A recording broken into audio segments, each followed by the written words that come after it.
Through the Gates is produced under the support of the Coloradans for Responsible Wildlife Management to enhance, promote, and defend the North American model of wildlife conservation and responsible wildlife management. That's our mission. We're engaged in fighting at every level so that wildlife management remains science-based and conservation continues to work for our wildlife. To learn more and join the movement, visit SaveTheHuntColorado.com.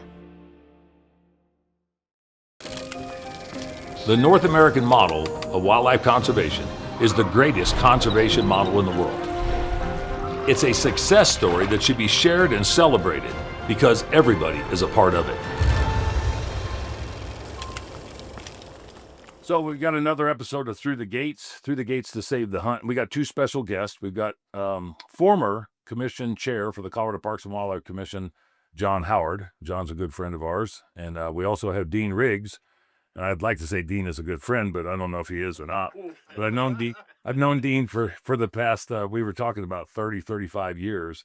And I'm going to let you guys introduce yourselves, and we'll get into some conversations about Colorado wildlife, Colorado wildlife management, probably some politics, and maybe pointing the fingers at different people of how things maybe need to go based upon your guys' experience and the way that things have historically gone over the course of the last 125 years. So, John, I'll let you start off and introduce yourself. You're a little bit of background about you and how we met, maybe, and what you're doing now.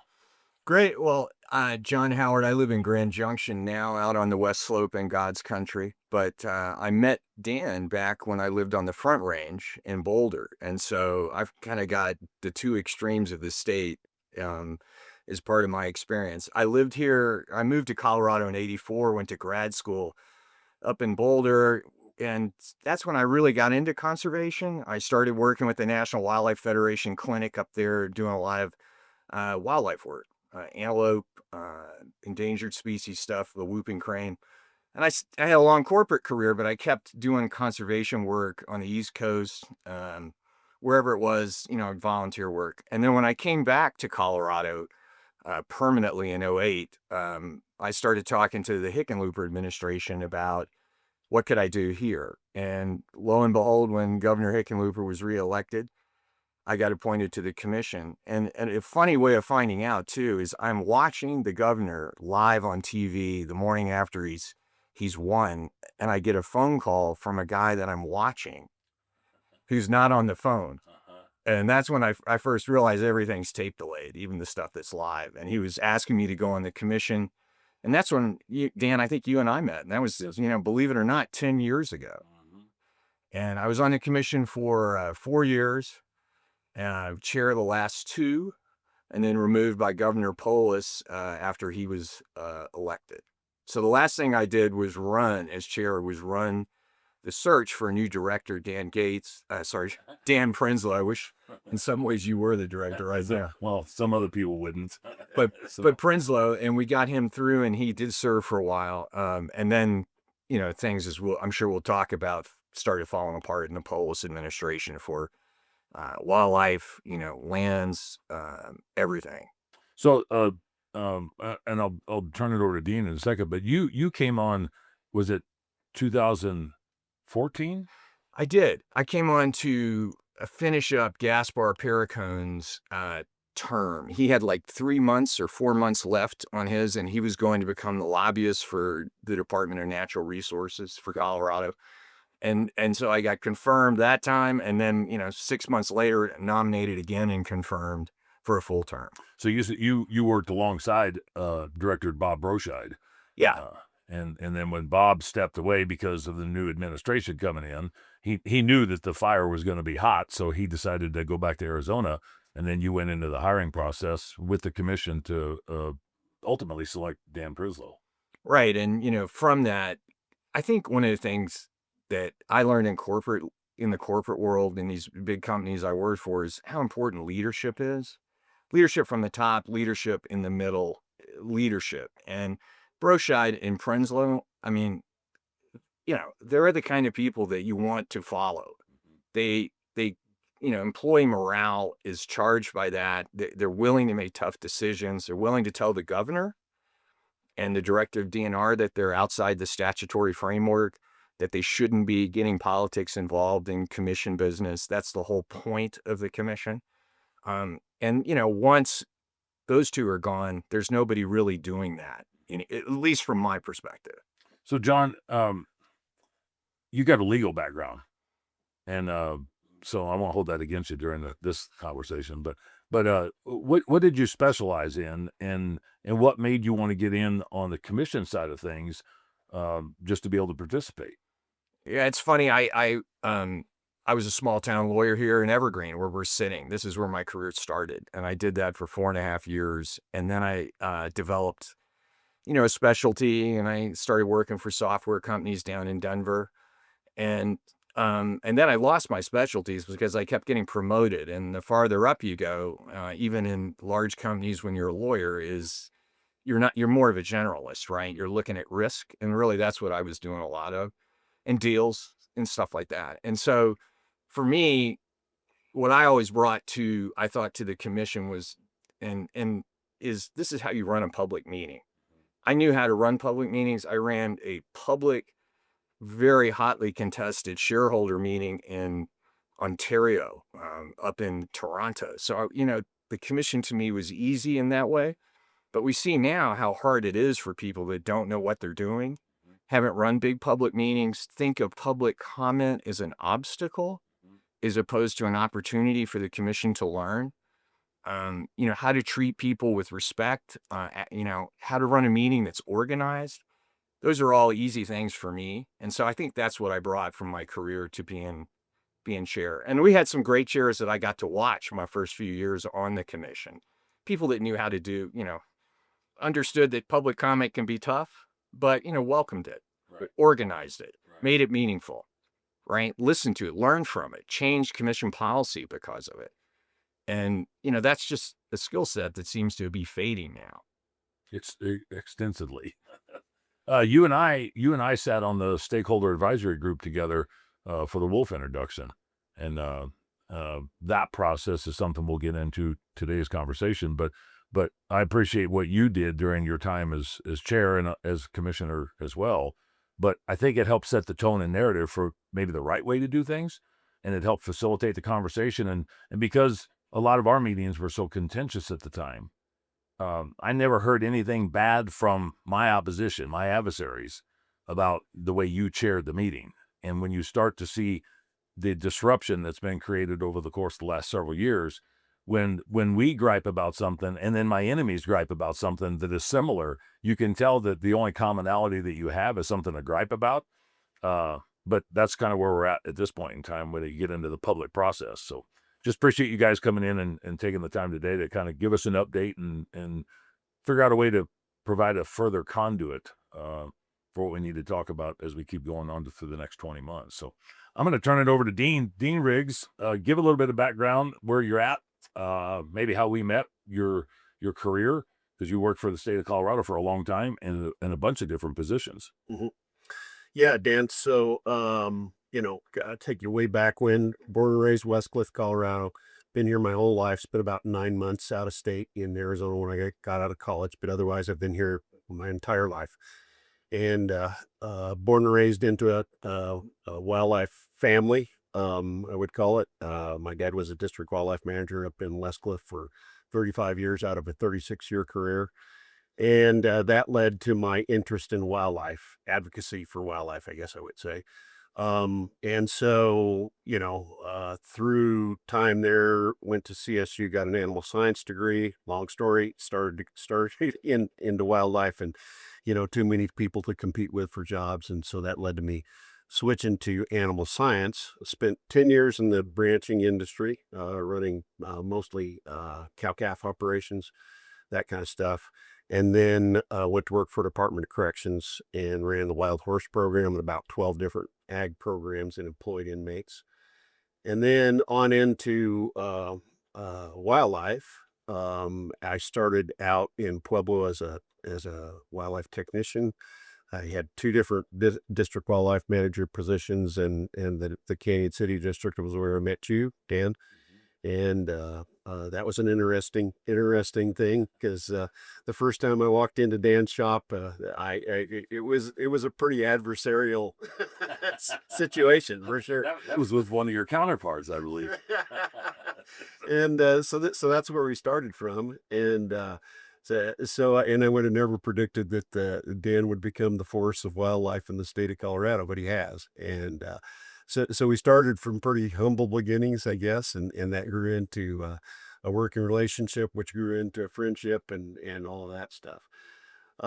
So yeah, so then from then on, they're on with the district stuff, then to area wildlife manager, supervisor of DWMs.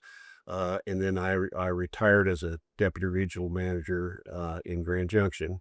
Out of the Northwest region. Correct. Yes. So I'd moved from the southeast to the northwest and discovered that what everybody said about politics, what everybody said about wildlife was true. That it may be the same species, but it can be somewhat different when you go to the other side of the state. I get experience with working with the Colorado River endangered fish, sage grouse, greater sage grouse, and Gunnison sage grouse. Yeah, transplanting moose. I've transplanted just about everything, including rough grouse. I'll throw that out. That actually has a particular favor of yours. Yeah, that's a favorite of mine, and I'm still being chastised by some people for that with that move across the state. So I just end with my background on saying that I've been interested in the wildlife stuff since I was probably 6 or 8, could realize what my dad did for a living, and tried to follow in those footsteps, and I know in no way, shape, or form think that I have done near as good a job as he did in his 35 years. So total of 30 years with the state. It's interesting too, because I just went to Matt Thorpe's retirement on Saturday down in Durango, and you start looking at the guys of today that their parents were involved. This is, and I want to emphasize, because of what we've seen, the change in ideology and demographics in wildlife management over time, is this is a lifestyle. It's not as much as it used to be, but it's a lifestyle to where my dad or my grandpa, you hear that frequently. My game warden, Bob Carochi, who I saw on Saturday at the retirement party, his grandpa, Preston Steele, was a game warden. And you see this track record. It's almost like my dad was in the Navy, or my dad was in the Army, and I'm in the Army, my brother's in the Army, or whatever. It's this traditional heritage component that breaks down.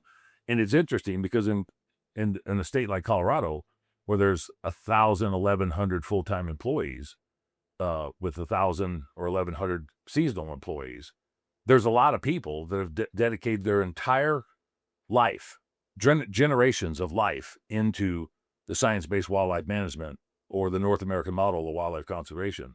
And you're an example of that yourself. But you look at all the other guys, some of these guys that I know and that we all know today, that started together, their dads worked together, and their grandpas worked together in the same agency.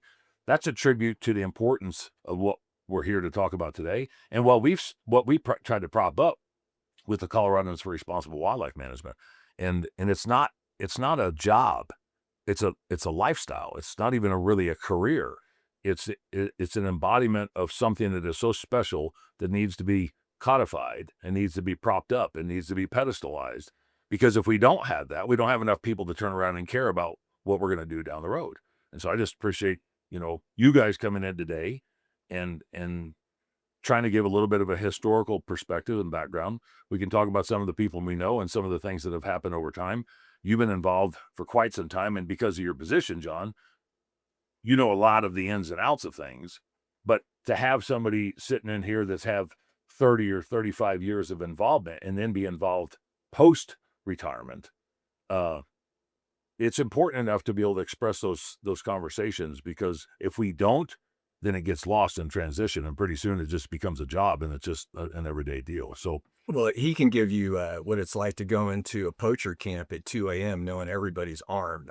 I can't comment on that, but you were in the camp. those are some of the best stories. Those are some of the best stories from game wardens. Should have heard the other day when Perry Will was at that Of retirement. course, it's Perry. Yeah, and him and those other guys sitting there talking about their life together. You know, Perry's significantly older than the other guys, but you know, hearing him talk about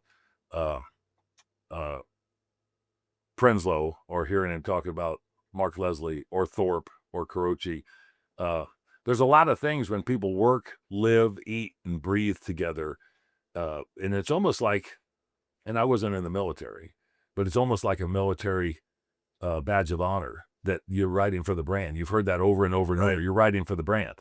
And in the Old West mentality, riding for the brand was something that you could turn around, maybe not the Yellowstone brand, because nobody wanted to get actually branded, but it's something to where you stood behind that. And you guys are, you know, the epitome of what an old school game warden was and where it came from. Doesn't mean that it needs to stay exactly like that. It needs to morph and adapt into something else because of the changing population and societal changes. But if you don't have that grassroots commitment, I'm sick and tired of seeing people in my life. I'm 61 years old, and the people that I've dealt with in the agency, old Colorado Division of Wildlife, since I was 12 or 13 years old, there's very few people that sign on 15 years ago that are still there. There's very few people that signed on 5 years ago that they're still there.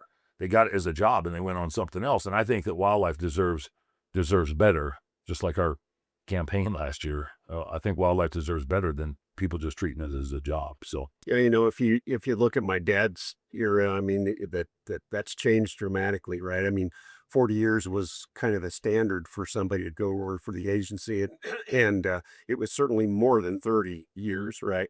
And so it's changed dramatically, and now you got employees they're contemplating getting out at 20 years, 25 years, and going and doing something else. And that was unheard of in the past. And I think it's a great loss to everybody that we have that going on. But, you know, it's kind of the changing times as well, too, with everybody. So There's a lot of factors about that too that, you know, I'm either curious about or you watch, right? When I ran the search, when Broscheid stepped away and we ran the search and Dan Prenslow became the new director, you know, I thought, well, this is a wonderful opportunity for a lot of deputy directors out west. They can come to Colorado, the best wildlife agency in the country, and become the director. We are going to get all these fabulous candidates. We didn't get a single resume from a deputy director in the West. We got one from Illinois and one from Massachusetts, you know, which are obviously, you know, states with wildlife, but not the challenges our guys face here, guys and gals. And what did that tell you? I think it meant that nobody wanted to come work for this governor. no. And, you know, and then you kind of see within, at least my impression when I deal with people that I knew when I was on the commission, they seem much more hesitant to say what they think, even in private, because, you know, they're nervous. And part of my corporate career was, particularly the last 12, 13 years, was we would go into broken organizations and fix them essentially for the lenders who'd gotten stuck with them. And one of the things you saw in those organizations, the first day you were there, was fear. People were afraid all the time to say what they thought. And the first thing you could do to improve morale was just say, look, just say whatever you think. And you get all these wonderful ideas because they're coming from the bottom up. That's how you run a turnaround, right? And it's really stressful for me to go to a commission meeting or some other thing like that and see staff that I know exhibiting those types of behaviors because, you know, they know that their retirement's at risk. Well, I mean, look at Matt Thorpe, for instance, just as an example. 28 years and didn't wait to retire here because of this current oversight or manipulation that we see on this administration. So he moves to Montana to work to finish his career for the Montana Game and Fish Department. Lifelong, I mean, guy here, and has grassroots and was a deputy regional manager. It's not like he was cleaning toilets at state parks. No offense to people who clean toilets at state parks, but my wife got started with that. Yeah, and to see Cherry Creek, yeah. Cherry Creek State Park. But to see people leave not because they want to, because they feel that they have to, because they can't. I mean, the stress or the overreach or the underminingness or the inability to be able to turn around and, as you said, John, say what you think you need to say. And I see many times over the course of the last 6 or 7 years, and you guys were witness to this as well, where individuals, and I won't name names, but individuals get up during a commission meeting and walk out and stand out in the hall because they can't sit there and watch it and take it, because they know what's happening is not correct. It's not in the best interest of wildlife. It's not in the best interest of process and procedure, the transparency and accountability. And so they just go out and stand in the hall. These are guys that should be sitting there, but they get up and stand in the hall until the next agenda item or until the commissioners end up getting done with their finger pointing and back and forth name calling, so to speak. Well, you said it well, Dan, a little bit ago. I mean, it's a lifestyle thing, right? And it is. People go to work for the state wildlife agencies because they care about wildlife to start with. And so, when this whole administration started with the wolf thing, and the agency was accused of hating wolves, I take offense to that. I take huge offense to that. I always tell everybody I really dislike rattlesnakes, but that's planted into my brain when I was a child. And but I didn't go to work for a wildlife agency because I hate wildlife. I went to work for a wildlife agency because I love wildlife. And that's even gets into that conundrum of I hunt wildlife as well too. But at the end of the day, that's what those people go to work for. That it's not because they know they're going to make $1 million being a wildlife officer. That's for sure. And but they go there because of that burning desire to take care of that resource. You know, with our background and what I do, there's times in my life often that you have to work 80 or 100 hours a week. Game wardens, old school game wardens, are the only people that I've ever known in my circles that would used to have the dedication to work when it was hunting season. They were in the field. Now there's this concept about you got a 40-hour week. And I still know game wardens, old school game wardens, that still put in 60 or 80 hours a week because it's hunting season. They cover vast areas of a variety of different landscapes, whether some of it's urban, some of it's rural, some of it's agriculture. Maybe there's seasons going on, or maybe there's not. They have dedicated their entire life and sacrificed their family relationships over and over and over. And I say that because a lot of the younger people that I've seen been hired over the last 10 years don't have that level of dedication. They come in that it's not a privilege to work there. It's they're giving a gift of their services to be able to work there, as opposed to the other way around of being able to think that it's a privilege to be able to take care and steward Colorado's wildlife programs. The flip side is a lot of the people that I know that are 20 to 25 years in the agency, because of the atmosphere, because of the landscape that's been created, they don't put in the time that they used to. Hunting season comes along, it's 40 hours now. That's what they were told. That's what they're going to do. And if they're shorthanded, they're shorthanded. If they don't have coverage, they don't have coverage. And if something doesn't get done, because they've been bled of the ride for the brand mentality. Because if you ride for the brand, you're bad. If you ride for the brand, it's not good for anything other than a political agenda. I wanted to ask Becca. I mean, you're running the mic and everything behind us today and all this stuff. Are you familiar with any of the conversation we're having here? A little bit, and I'm kind of trying to keep up, but it's new. So during our conversation today, and then we'll have another one this afternoon. If you got a question, don't hesitate to jump in, because you're the target audience of who we tried to talk to. Young women between 18 and 44 years old have an interest and a concern about Colorado's wildlife and natural resources. And they come from a variety of different perspectives. So if you have something you want to throw in there, because this is the first time that we work together, don't hesitate. Seriously. Yeah, well, so about the game conservation, what do you guys do to protect them? So I'm going to let these are the experts right here. So repeat that question. I didn't quite hear all of it. What do you guys do to protect the animals? How are you, what do you actually do? That's a great story. So let's talk a little bit about the North American model and what that means. So around 1900, this is all tied in with Teddy Roosevelt and Aldo Leopold and a lot of the early conservationists. We began recovering. And I think this is the thing that most Americans and certainly Coloradans don't understand is there weren't a lot of animals on the landscape in 1900. They'd all been harvested commercially, Exploited. Yeah, for human consumption. Western expansion to turn around and, as I referenced, rape and pillage the West because they didn't think they thought there was an endless supply of wildlife at the time. Yeah, they're sending feathers back to the east for hats, and they're cutting out buffalo tongue for, shipment back east as a delicacy, all these things. And it suddenly, the leadership at the time says, wait, there's not going to be any wildlife on the landscape. And so the long road back to where we are today, where we have animals all over Colorado, is because we put together this model, our forebears, where we, as hunters or fishermen or trappers, pay into the system when we get our tags. We also, every time we buy a gun or we buy fishing tackle, we're paying into the system through excise taxes that Congress can't take and are used then for wildlife by sending that money out to the state wildlife agencies. And that's where all the habitat improvement comes from.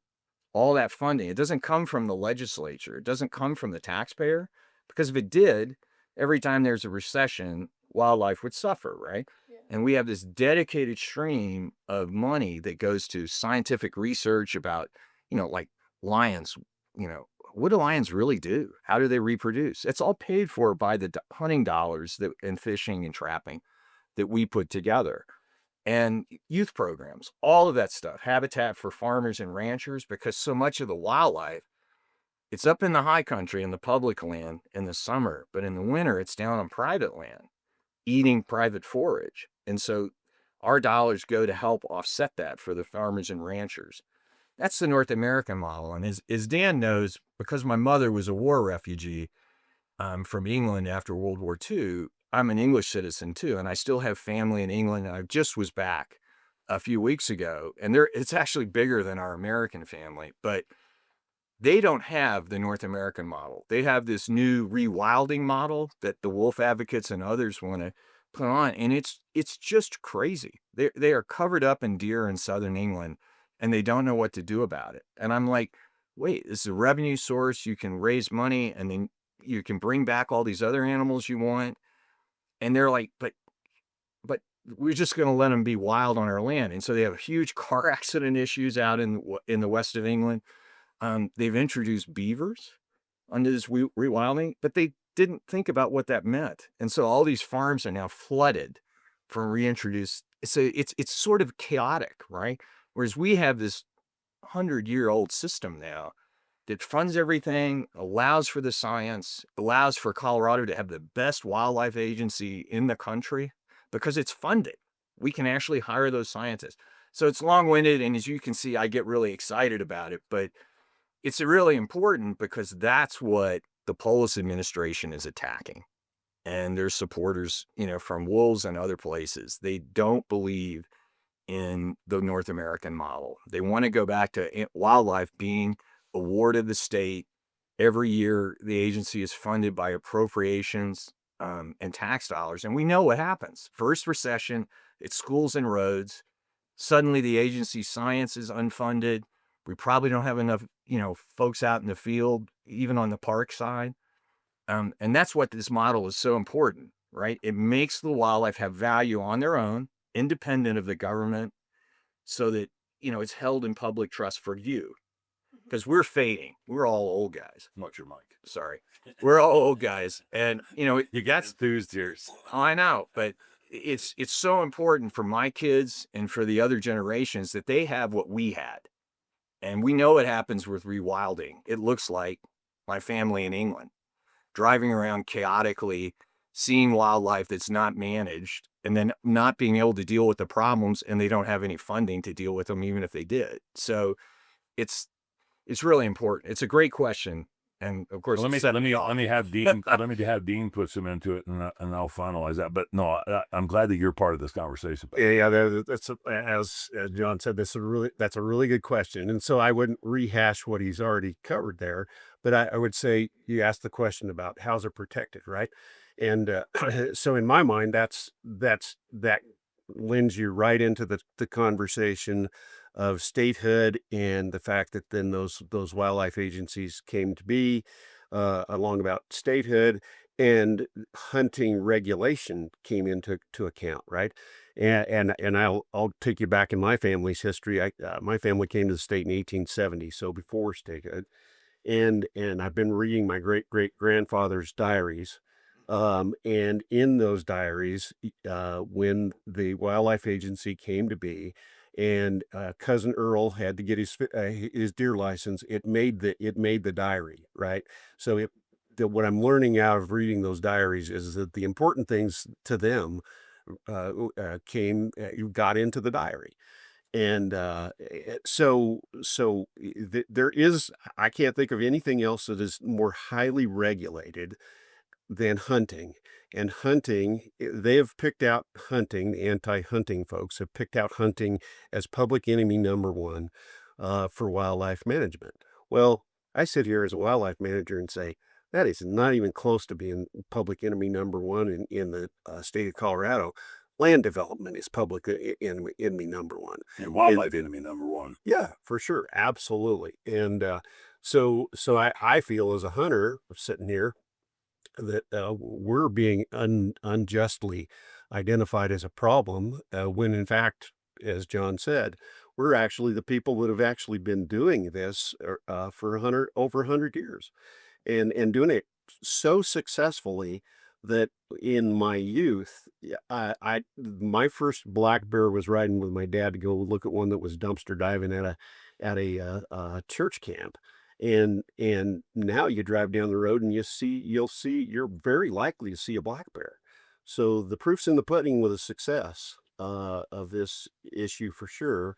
And I think there's particularly a lot of just voters out there that don't even understand what the wildlife agency does or how it protects wildlife. No, and one thing I want to mention too, and I'll just read it.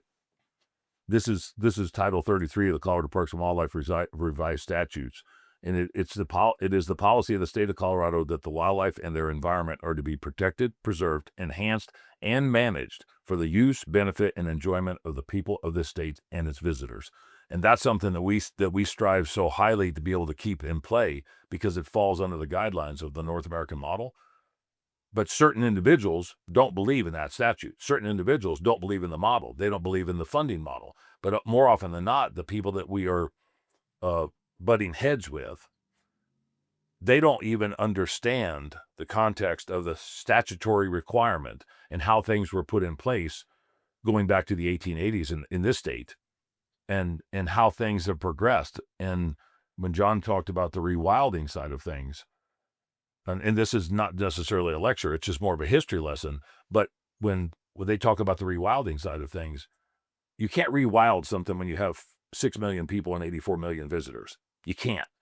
I mean, it's like bringing the wolf deal in. And whether you voted for wolves yourself or whether you didn't vote for wolves, we're seeing now that the wolf doesn't necessarily agree with what the people of Colorado voted on. It's different than Montana, Idaho, and Wyoming combined because Colorado has more people living here than those three states combined. 10 times. 10 times. Yes. And 10 to 15 times the amount of visitors that turn around and go there. And as John mentioned, one of the things that we've argued about, not John and I, but with some of our adversaries, is the fact that people look at Colorado's boundaries and go, look at all of the land. But you mentioned something that the average person doesn't realize. A lot of that wildlife is on all of that land part of the year. And as winter comes and there's 5 foot of snow and 10 foot of snow up there, all of that wildlife turns around and comes down into a smaller subsection where there's more human interaction, more livestock interaction. And when you have predators that are coming in after an introduction process, that cannot be managed like the other game species that we have or the other wildlife species, you're going to have conflict. And you're going to have conflict to a point to where something is going to have to give. Somebody or something is going to have to give.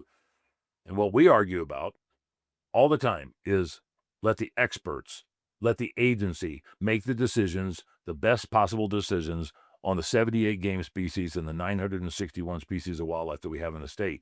Because if we leave it up to 5.9 million people, only about half of those are going to vote. Most of those aren't educated about the specifics. They all have an opinion. They all have a perspective.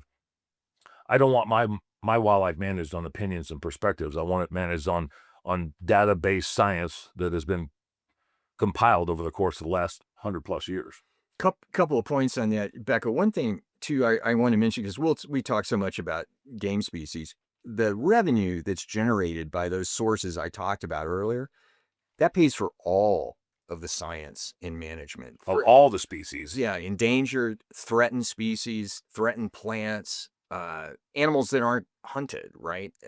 And so, what we're doing is we're trying to, not just take care of game so we can hunt it. It's we want to take care of all animals because we're conservationists, right? And that's important, I think, to get across, because so often it's, oh, you want to save elk so you can shoot them. Well, and I want to save elk, and yes, I want to go hunting, but I also want to take care of the Pagosa skyrocket, which created a lot of controversy in one of these commission meetings. It's an endangered plant, and we protected 3 or 4 acres. It's the only place in the world this plant lives. It was great, right? And I'm glad we used agency cash to do that. Well, if you look at things like the black-footed ferret, the Preble's jumping mouse, the lynx that we've introduced, the moose that we've introduced that have now become a game species, the river otter. You look at the translocation of things that have happened from Colorado to other states, like the swift fox. We gave, I don't know exact numbers, but we gave a fair amount of swift fox to Fort Belknap, Montana, through the swift fox translocation program. That happens because of the wildlife management opportunities that the agency gets provided to them from the funding side of licensed sales on a variety of different species. I mean, I'm glad that when I saw you walk in, I thought, okay, well, I'm going to include her in this conversation because us sitting here talking about what we know is sounds like we're just beating a drum and beating a dead horse. But to have somebody like you to throw a few questions in here and there, that's what we should be talking about, because that's what people need to know. They don't need to listen to us gripe and moan and groan and complain about how bad stuff is. If people aren't educated about some of it, how do we turn around and educate them unless you have questions like what you're doing? You got another one at all? Yeah, when you say vote for wolf, I'm not like American, so I don't know. What is that? Okay, so I'll let Dean because take that. you're from, I'm from Vancouver, okay, Canada. So so I'll let you one of you guys take that. So a few years ago, there was a ballot initiative put out there that to reintroduce wolves to the state of Colorado, and so that's been part of I guess a disagreement area of what can we hold in the state of Colorado as far as wildlife is concerned. And so we've had the species of deer and elk, forever and ever and ever in the state of Colorado. Well, that's maybe not quite true, because we ended up having to bring elk back into the state of Colorado Because of human exploitation of the late 1800s. Exactly. So the people of the state of Colorado voted on reintroduction of wolves. Now, reintroductions typically or historically have been thought of by the wildlife agency as to whether it's appropriate, whether there's a place for them, and then you could follow suit with doing a translocation of some sort to bring back a species, or translocations within the state of to appropriate habitat, those kind of things. And that's part of that traditional wildlife management that we talk about. So that whole thing came up because the people voted on it. Well, with most most ballot initiatives, right, wrong, or indifferent, there are some people that are informed, and there are some people that just vote from their heart, right? Because it sounds good. It sounds, boy, I want to hear a wolf howl. who wouldn't want to see a wolf, right? Who wouldn't want to see a wolf? And they don't think about the repercussions on everybody on the landscape that's associated with that. So that's a typical example of what has happened to us with ballot initiatives. I can go into, I just think the ballot initiatives are kind of a bad omen, because they really are not they really aren't balanced, and that's the problem, right? You get one side of the story out of something like that, and unless you are active enough as a voter to go out and research it yourself and come up with the other side of the story, That goes into a whole nother problem with the agency of being able to comment as well too. But that's kind of how that happened. And here we are with trying to reintroduce wolves into what you just heard from John about and Dan about how many people we have in this state, and do we really have a place where wolves can be successful? And I don't want to be accused of being anti-wolf, because I'm not. I want if we're going to do a trap and transplant, because of the complexity, because of the money, because of all of those things, I want the wolves to be successful. Well, I'm not sure the wolves are being It's successful. not on you want wolves to be successful from a wildlife management perspective because you're a game manager, you're a wildlife manager, but not at the expense of all of the other wildlife. And I think that that's where we've gotten into. And just to where you understand, and for anybody that's listening or watching, Colorado is one of 26 states that have ballot initiatives available to them that anybody who's a resident of the state could propose through the Secretary of State, which then would go to a title board. Anything you could come up with under the sun. And I use this, it's kind of hyperbole. It does cost a lot of money. It costs a lot of money. Well, not the initial stages to go through the process, but if I wanted to turn around and run a ballot initiative and I came up with the language that I want, I go through the Legislative Council and then the Secretary of State. You're getting a history lesson here, and say, I don't want people to walk their pit bulls after dark. Now that sounds like a ludicrous statement, but if you can get it through that title board and you can get the title set, you can get it on the ballot if you have the funds to be able to do so. And the reason I'm bringing up the funding, Dan, is because it goes to a little bit what Dean was talking about. Is it's not really true that just any citizen can do this. It's the citizen is usually the front face of an organized animal rights or other type of group that's providing that funding. Because I think it's 5 to 10 million, depending on. From start to finish, yeah. To get through the initial stages, it's throwing stuff at the wall to see what sticks. Like what individuals are doing on what was Initiative 52, then Initiative 82, and now become Initiative 98, which we'll get into. But to your point, John, anybody could essentially do it as long as they think that they can reasonably get the language to a place to where then they can get the supportive funding to be able to do it. I just want you to realize there's a machine behind this, because when I was on the commission and when I was chair, we had some wolf and predator things that would come up, and one of the animal rights groups would always give me a pile of signed letters from people that objected to whatever it was that was on the agenda. And I would go through them, and, half of them would be from Europe, and then half of them would be from New York. Well, the prime example, remember back in May of 2019, there was 208,000 petitions that were put in front of the commission over in the Courtyard Marriott in Grand Junction on the Bobcat petition. 208,000 petitions off of, I think it was change.org. And when we looked it up, only 5,400 of those were from Colorado and less than 16,000 were from the United States. Well, I don't want anybody from Europe or anywhere else managing our wildlife. And if you can only come up with 5,400 signatures and they didn't have anything to base their opinion on, it's opinion. And those 5,400, I bet you 5,100 were the same letter, it had been issued, by some organization. And so there's a really organized set of groups that are against the North American model, against CPW, against what we all think and stand for. And that's when Dan talks about education, or Dean talks about education of the voter. I mean, they are getting a lot of propaganda from these groups, and it's not just a grassroots Colorado thing. No, it's out of state. It's nationwide. It's in Canada. It's happening. That's why they call it the North American model. Right. And how that was coined was to turn around and encompass that an entire assault on a specific model that was created that they strongly disagree with. They don't think anything of it that is positive. And you can tell by what they turn around and continually cough up or vomit more often than not, to the point to where it's almost contradictory to the successes of what we had. And Dean made a specific comment about the regulated side of hunting. There's not a documented case at all in North America or around the world, to the best of my knowledge, where regulated hunting has caused an extirpation or extermination of a wildlife resource. None. Prior to regulation, prior to management, yes. but we have abundant wildlife resources on a variety of different levels with 78 game species, and even more than on the non-game species. Abundant, but they're not hunted. But that's through the entire regulated process, whether it's restricted, whether it's prohibited, or whether there's a little bit more leniency on one way or the other of it.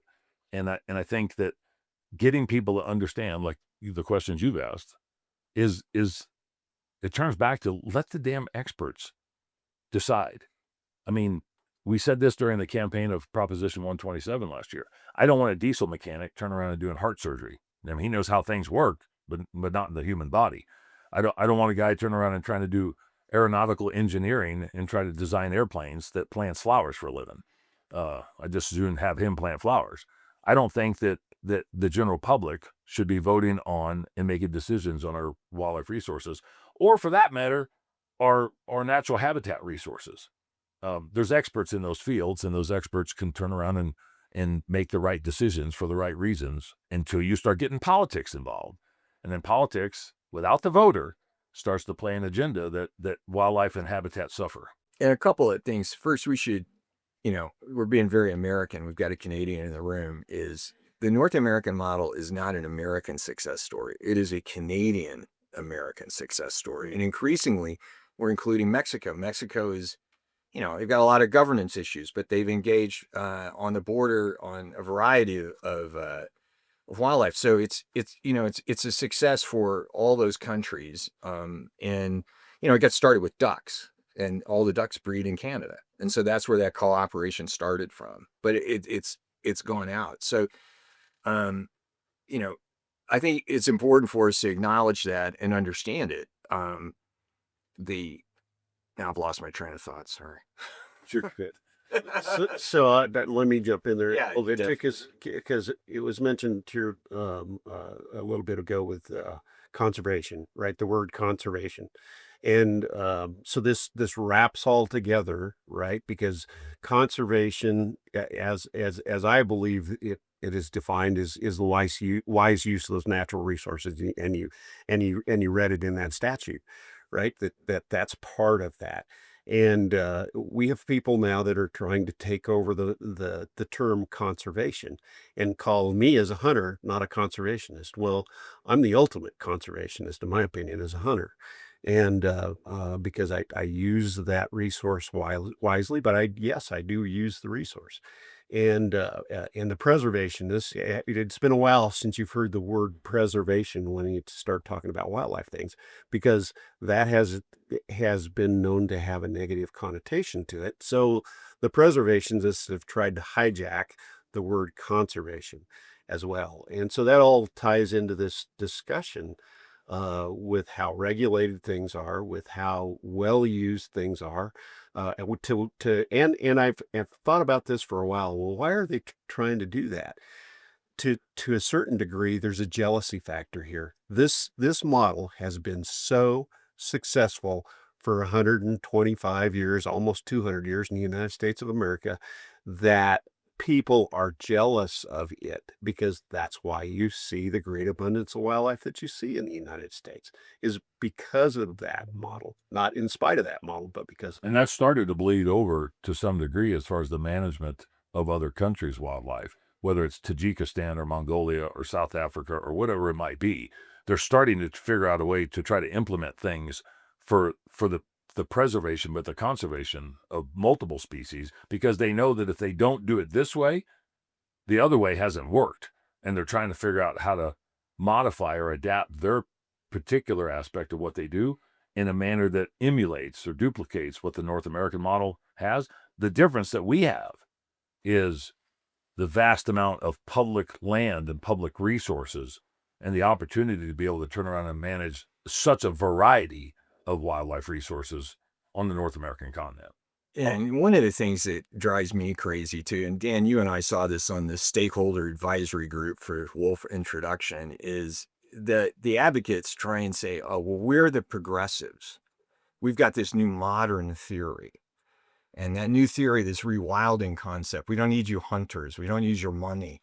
Well, it's actually a throwback to wildlife management under like King John. Robin Hood would understand this, right? Like the animals are not owned by the people in trust.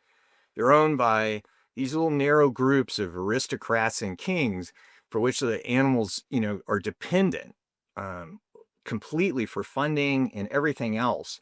And the people aren't allowed to get anywhere near it. And you see that, for example, in the new initiative that got filed, right? Initiative 98. Yeah, to replace the commission with this ecological, essentially a bunch of ecologists that are appointed by academics. And all of the rest of us that have such interest and passion for wildlife are intentionally excluded. So that's not progressive. That's going back to medieval times. And, we're the ones that have the modern, future for wildlife. And it's been developed over a long period of time. And they want to dismantle it and go backwards to the Middle Ages, as far as I can tell. Yeah, and while all of us know, but Becca brings up the conversation, and then whoever listens to this can turn around and maybe utilize this for an education purpose to carry some of that message. But the North American model itself has 7 specific principles, and it's kind of like the 10 Commandments if a person has a spiritual background. But the 7 principles are, principle number 1 is the wildlife resources are a public trust, and it belongs to everybody. It's just that they have to be managed in some capacity on the benefit of all the wildlife resources and all the people alike. Number 2 is the markets for game animals are eliminated. Well, if you read the specifics that they were talking about when they initiated that, for the meat market and for the fluff and buff side of it. But there is an exception, and because we're under attack again on the fur bearer side, there's an exception specifically related to the fur-bearing animals, which we are going to have to fight because in the new citizens petition that was just brought up by the Center for Biological Diversity last week, pertaining to banning the sale of fur. Well, this isn't fixed fur. That doesn't have anything to do with other than the pelts of fur, but the game markets can be applied under the North American model, specifically when it comes to fur-bearing animals. And we should talk a little bit about that, Dan, because again, to me, their whole attack is so medieval, right? So what they're saying is somebody goes out and there's a beaver problem. They trap a few beavers, right? They do that legally under the regulations as Dean's described. They've now solved that flooded pasture or whatever problem was there. Why would you not harvest the pelt ethically and reuse it? I mean, I have a beaver hat that I use when it's really cold. I mean, it Your cowboy hat's beaver. right. And so my point is sustainability is a modern thing. That's something that, has come up in the last 30, 40 years. And that's what you're doing when you're practicing trapping the way you do, right? Ethically, morally, all those things, and following the regulations. And what they're arguing for is, no, we're just going to let that carcass rot on the ground. Yeah. You can do it for human health and safety and human-animal conflict resolution, but we don't want you to utilize any of the byproduct. Just take it and waste it. And that's not, that for one, it doesn't go into the ethics and the morality of conservation efforts, but it doesn't go into the ethics and morality of the North American model either. It's absolutely contradictory to the North American model. And so the number 3 principle is the allocation of wildlife is by law. That's the 3rd principle. The 4th principle is wildlife can only be killed for a legitimate purpose, which is specifically written that's meat, that's for human health and safety, protection of public and private property, or the utilization of the fur resource itself. Wildlife is considered an international resource. And the reason they consider that is because of migratory species that turn around and come from Alaska through Canada to the United States and into Mexico and either farther south, they are kept under the confines of international law to where they don't cross one border and then get annihilated somewhere else. They can travel freely back and forth and be managed in the same appropriate manner. The number 6 principle, science is the proper tool to discharge wildlife policy. That's what we've been advocating for the whole time, is let the experts turn around and do, no matter whether it's Canadian province or the Mexican government or any of the wildlife agencies or the U.S. Fish and Wildlife Agency here in the United States. And then the last one, the 7th principle, is the democracy of hunting as standard.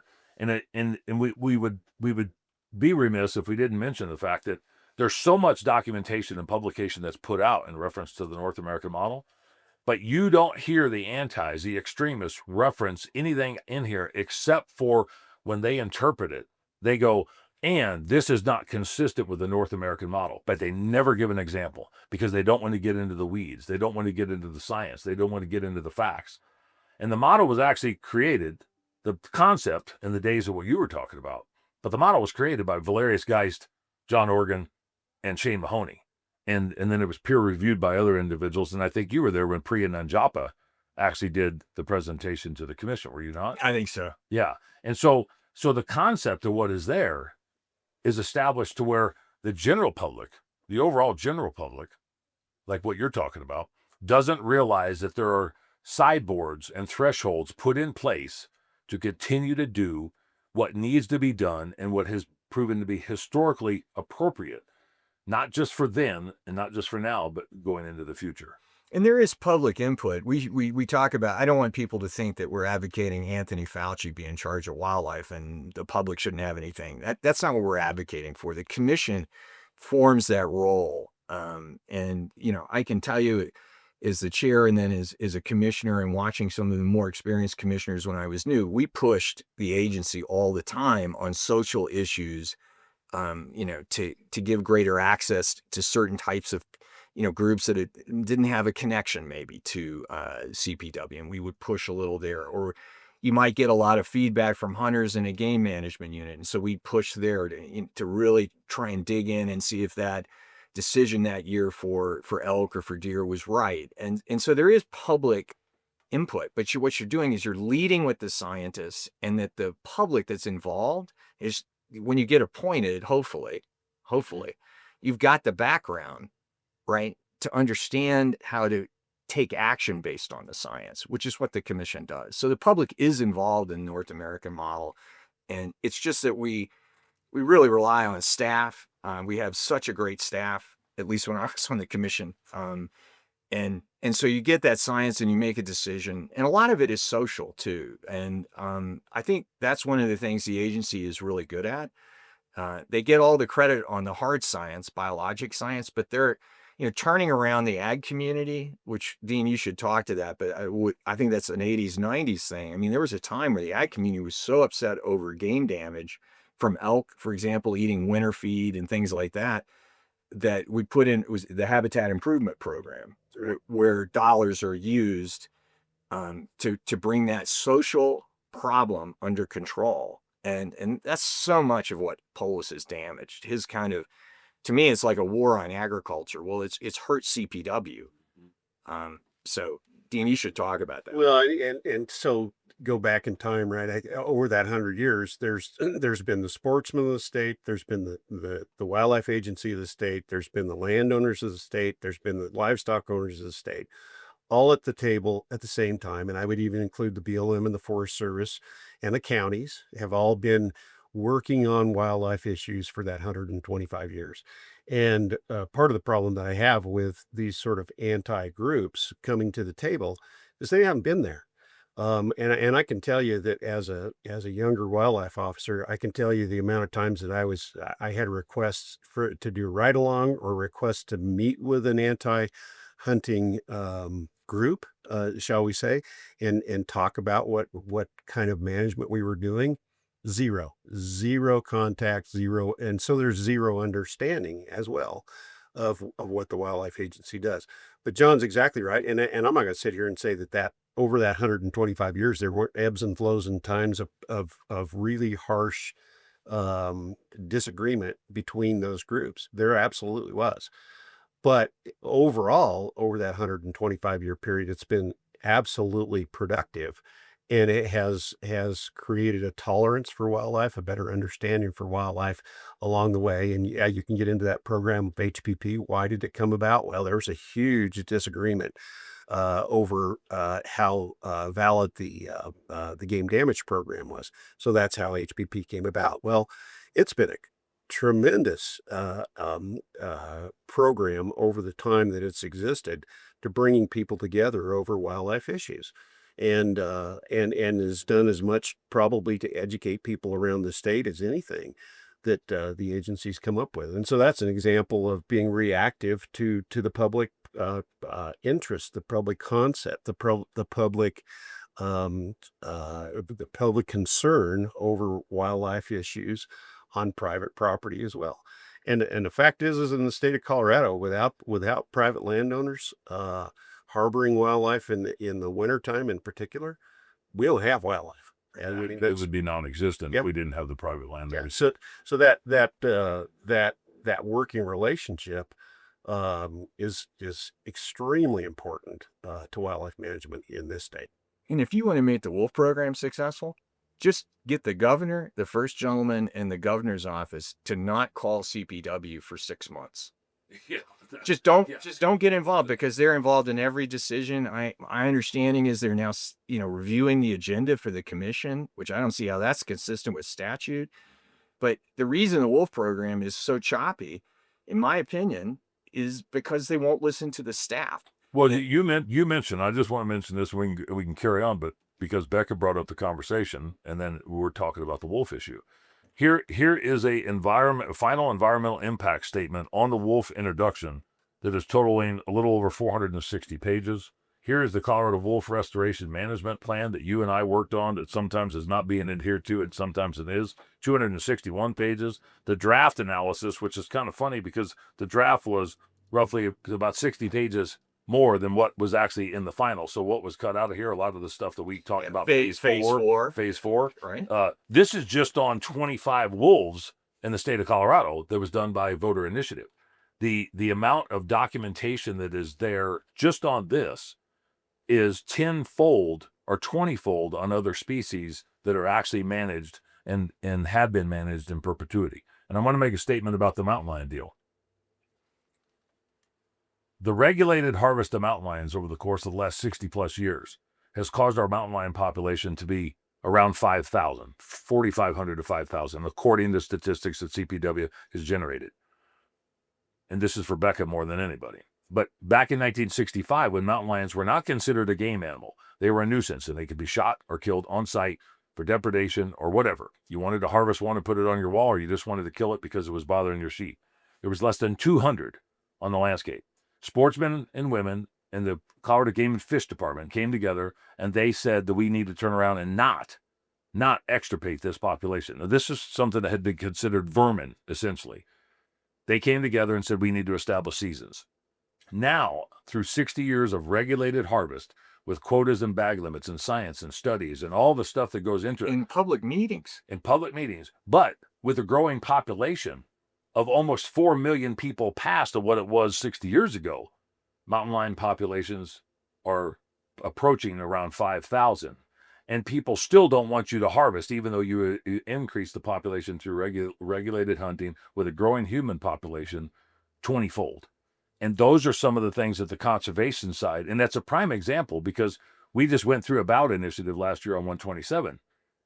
If that's not the primest example as you can get about conservation and about science-based wildlife management and regulated hunting and harvest, I don't know what is, because that was one of the most contentious issues you'd possibly get into.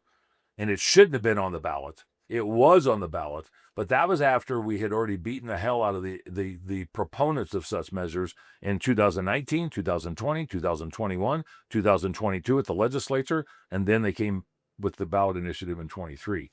That in itself, there again, a history lesson. There's these times 50 on mountain lions, and they still are not happy with the science. And that's after the population increase of 20-fold in the last season. And that's why I'm so proud of CPW, because you think about it, you go from 200 to 4,500, and the biology is not that hard. It's the social science getting those communities and ranchers and farmers to accept that number of lions on the landscape, to know that if they have a problem, CPW is coming, to know if they have game damage, they're going to be compensated. To know that if it's a problem, there's going to be a public meeting to discuss it. And so, when you have the governor and other politicians interfering in that, don't be surprised when you get chaos, because you're going to get it. If you want to support a company that supported the efforts to defeat Proposition 127, then you need to support Davis Tent. Davis Tent has provided quality canvas goods for outdoorsmen for the last 50 plus years. For more information, go to davistent.com. If you want to support another business that was instrumental in helping us defeat Proposition 127, check out Salida Gun Shop. Salida Gun Shop in Salida, Colorado provides quality products, expertise, and knowledge from individuals that actually do what they sell. Go to SalidaGunshop.com. Listen to the advice of Cameron Haynes and support companies that are supporting your cause and your efforts. Minturn Anglers is one of those companies. Minturn Anglers provides product and fishing excursions in Colorado and are second to none. For more information, go to MinturnAnglers.com. So let's switch gears a little bit. We're gonna keep the ball rolling on things, and it's all gonna be circling back to the same conversation. I'm gonna ask Dean the difference of when you started with the agency and how it was when you left the agency, as far as the ability to manage things without political intervention. Give us a little bit of a 1 to 10 scale on that from your perspective. Yeah, let me. So I believe I came to work for the agency in 1993. I worked for corrections in 1990, so that it would have been right around 93 when I came to work for the agency. And so at the time, it was a little bit of still my dad's old agency in that you described the work of the DWMs. When it came to going out and working during hunting season, 12, 14, 16-hour days every day, right? I mean, it wasn't that you got into some big investigation. That was just going around checking hunters. It was a normal everyday deal. So somewhere along the line, along about that time, I'll go into this, one of my favorite subject matters on what you ask. And along about that time, I think DNR was 2 people. And I remember having a discussion. Department of Natural Resources. Department of Natural Resources was 2 people. And I remember at a meeting that came up, and everybody was like, who's the Department of Natural Resources, right? Because nobody knew about that. So, the agency and the director at that time of the Wildlife Agency swung a big stick politically. And over time, the DNR animal started to grow. And the DNR animal started to be more influential, shall we say, on things that I was working on, like greater sage grouse. And over time, they were consulting with the experts, the biologists and the researchers that knew that species very well. But over time, the politics just started to grow, and soon it became DNR answering all the questions, not the state wildlife agency answering those questions. And so that's, I think, if Rick Cables would term it, that the agency started to lose its grip, and that the other agency started to overextend its grip. And I see that as one of the major problems over my lifetime now with the agency, that DNR became such a big animal. And much to my gentleman here on the left-hand side, that the fact is that DNR is made up mostly of lawyers. They're not biologists, right? And so you get right back into that discussion about who are the experts. Well, the experts are wildlife. I wouldn't even say that I was an expert, because I had an animal science degree, not a wildlife management degree. And so a lot of what I know about wildlife, I've learned through those experts that I worked with. So boots on the ground experience from you doing things. Yeah. I mean, over a 25-year career. Right. And go back to my lineage there of second generation, Yeah, because I'm sure you never were around your game warden dad. Yeah. Never, not at all. Yeah. Right. And so, learned a lot that way as well too. So that's politically, I think, or at least part of the politics that have led us down this road of where we are right now. I term it the hostile takeover by DNR. That's what I term it as. And because I think of it that way. That's politically what's happened. Now, the state's changed in that time period as well, too. The amount of people that we're having to deal with, upside down, backwards, whether you like it, you don't like it, it doesn't matter. The recreational impacts now in the forest, right? And so, you're going to talk to wildlife managers. They're going to talk about the importance of winter range. I've started to talk about the importance of summer range, right? Because as an animal scientist, here's the thing: if you're running a herd of critters, and you don't get the nutrition that they need, then they're not going to be reproductive. So those summer months are where you can make or break now. Well, guess what? As you said, how many people are now visiting? Yeah, the recreation now is almost insurmountable.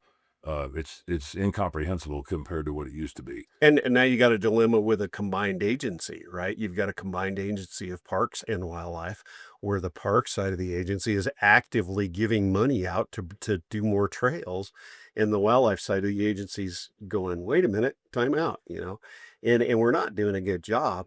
I would say right now, because of that, and with balancing anything in the forest, and wildlife's going to take a hit soon. You're going to see, as my old boss would say, we're living the heyday of wildlife. Well, you're going to see those impacts, and I believe that's probably what's going to come out of some of the work that's going on in the southern part of the state on elk right now, is that there is recreational impacts to that. Can I prove that right now? Stuff gets pressured 24 hours a day, 365 days out of the year. Not intentionally. It's just people wanting to get outside. And a lot of that really sparked up during COVID. I mean, to the point to where there was campgrounds that there were vacancies at regularly in 2018 and 19. 20 hit, and nobody could do anything besides go outside because it was mandated. And then everybody went outside, and then they found out, holy crap, there's a whole plethora of things I can do outside. But now the wildlife harassment, unintentional, but the harassment, just inadvertent, has become so detrimental to wildlife species that I've got big ranches that I work on. And these guys have 2 or 3 or 4 generations on these properties. They're seeing in the last 5 years how summer elk and summer deer are not on the forest. They're on their place now because there's no recreation. There's no four-wheelers. There's no mountain bikers. There's no campers. There's no events. There's no hang gliders, dog walkers, geocachers, and all the other stuff that's out there. And they're like, we got 1,000 head of elk that are wintering on our place, and then they go off, and then when the summer recreation peaks up, then they come back on. They never did that for the last 100 years. And they're like, we're trying to balance on our end. Well, the kicker is, I believe, in areas that you have that much more recreation, once the wolf population continues to grow, there's no reprieve for the private landowner as well, because he's got agriculture production on his property. He's got cattle and sheep and whatever else he's doing. Maybe it's hay production. It's bringing elk and stuff on because there's so much recreation on the public. Okay, so if the food source is not on the public, where's the wolf going to go? Where are the lions going to go? Where are the bears going to go? And then they want to talk about grizzly bears or whatever else. There's a change of the entire ecosystem. They keep talking about ecosystem and biodiversity, but that's changing because you have 33,000 agricultural properties in the state of Colorado, 6 million residents and 84 million visitors. Something has to break at some point in time. And the agency is the one that has to be continually making the decisions, not the politicians and not the lawyers, but the agency. And so when you left the agency, you left on good terms. Mm-hmm. But were you frustrated? Oh, yeah, the frustration was just astronomically higher, because you just couldn't seem to accomplish what you knew was the right thing. I mean, that's part of what you just discussed there before too, is that biologically what's the right thing to do with these species. The wildlife biologists know that, right? But the politics get to be such that it's just insurmountable, and you get frustrated. And so, fast forward to me today, right? It's now I'm out, I'm unmuzzled, right? I'm not restricted as those guys that still have the patch on their shoulder are. And, but, you can't get it out of your blood. So I'm continuing to work on these things. And hopefully, because it's your livelihood and it's your background. It's your whole well-being. it's my whole family. I mean, that's what I'm starting to learn. I'm starting to learn that this goes way back before my father, right? The value of wildlife and the importance of it to my family is clear back to when we came to the state, probably before that, right?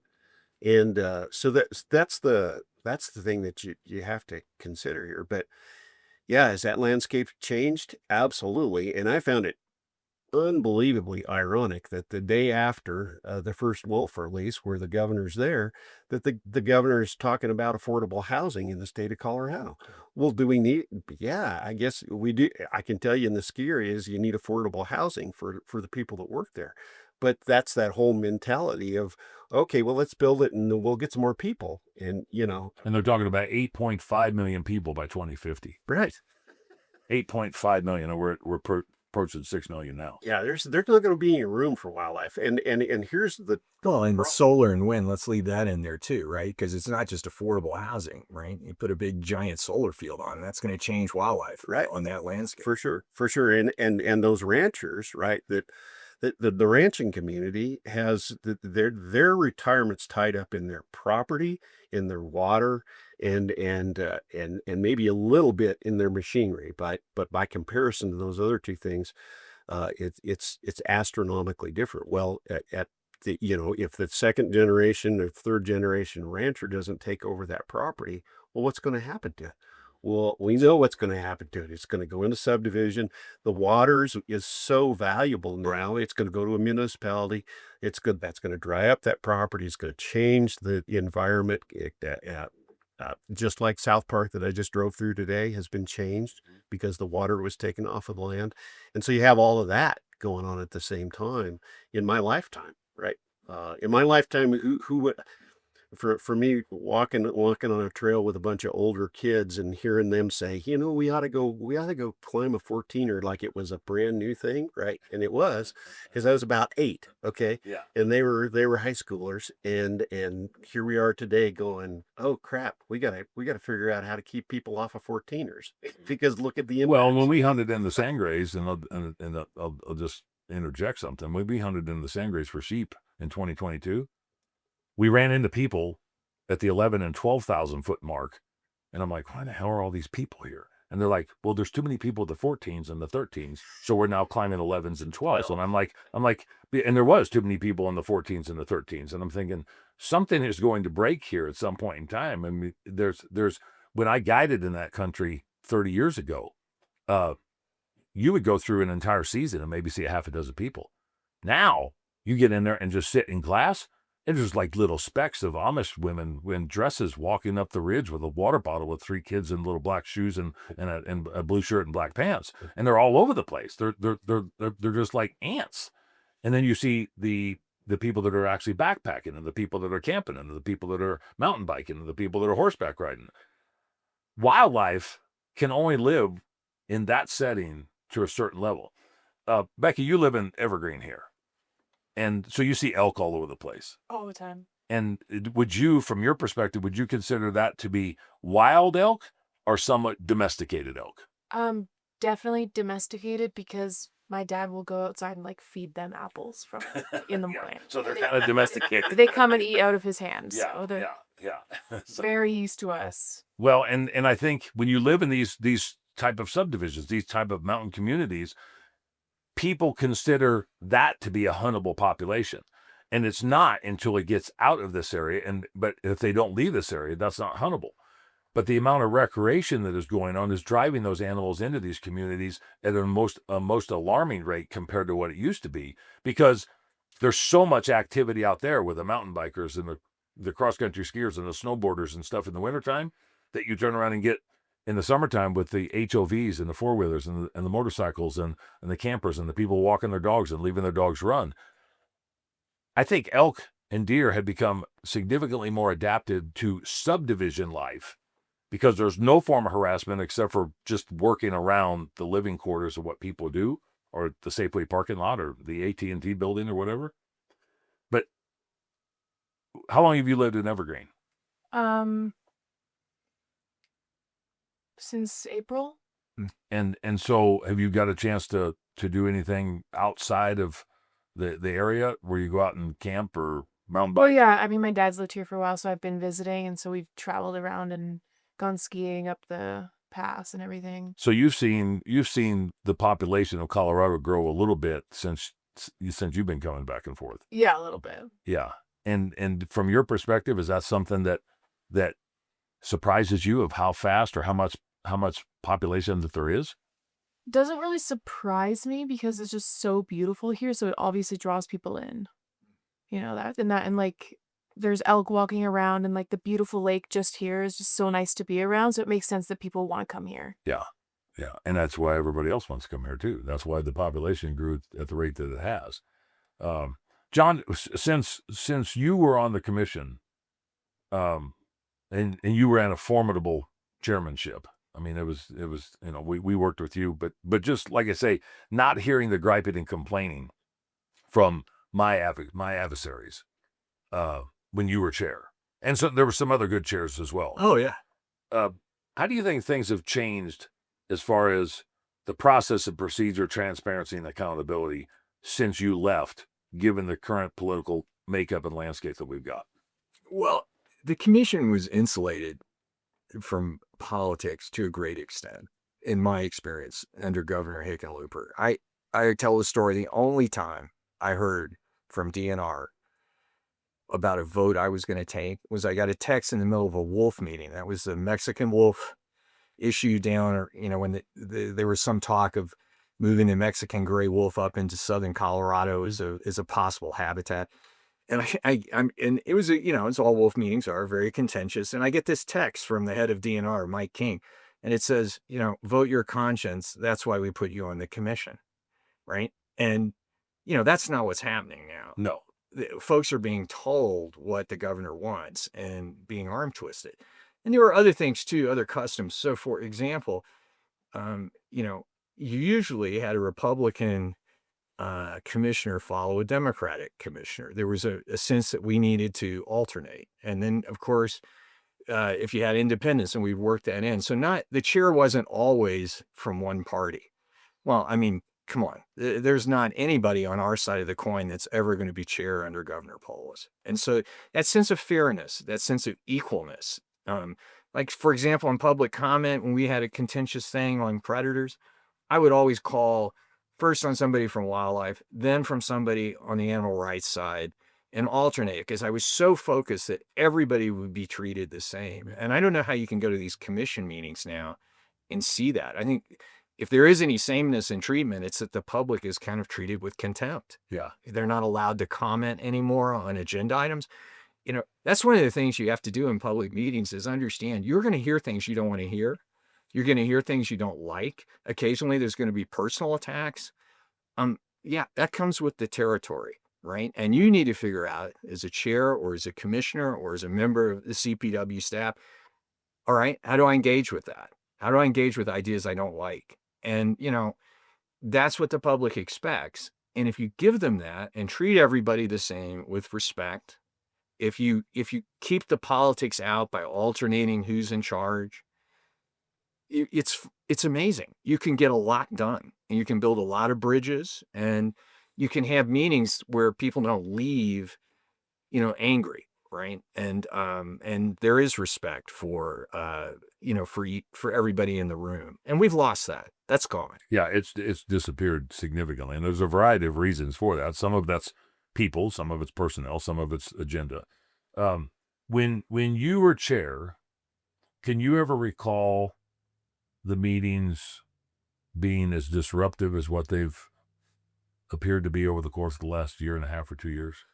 No, I mean, it was different. It didn't matter if I was chair or if Robert Bray was chair or Chris Castilian or Bill Kane. Everybody had their own style, but we never had meetings like that. Bill was really good at using humor to diffuse things. Robert was really good because he came from that ranching experience and really had a deep knowledge.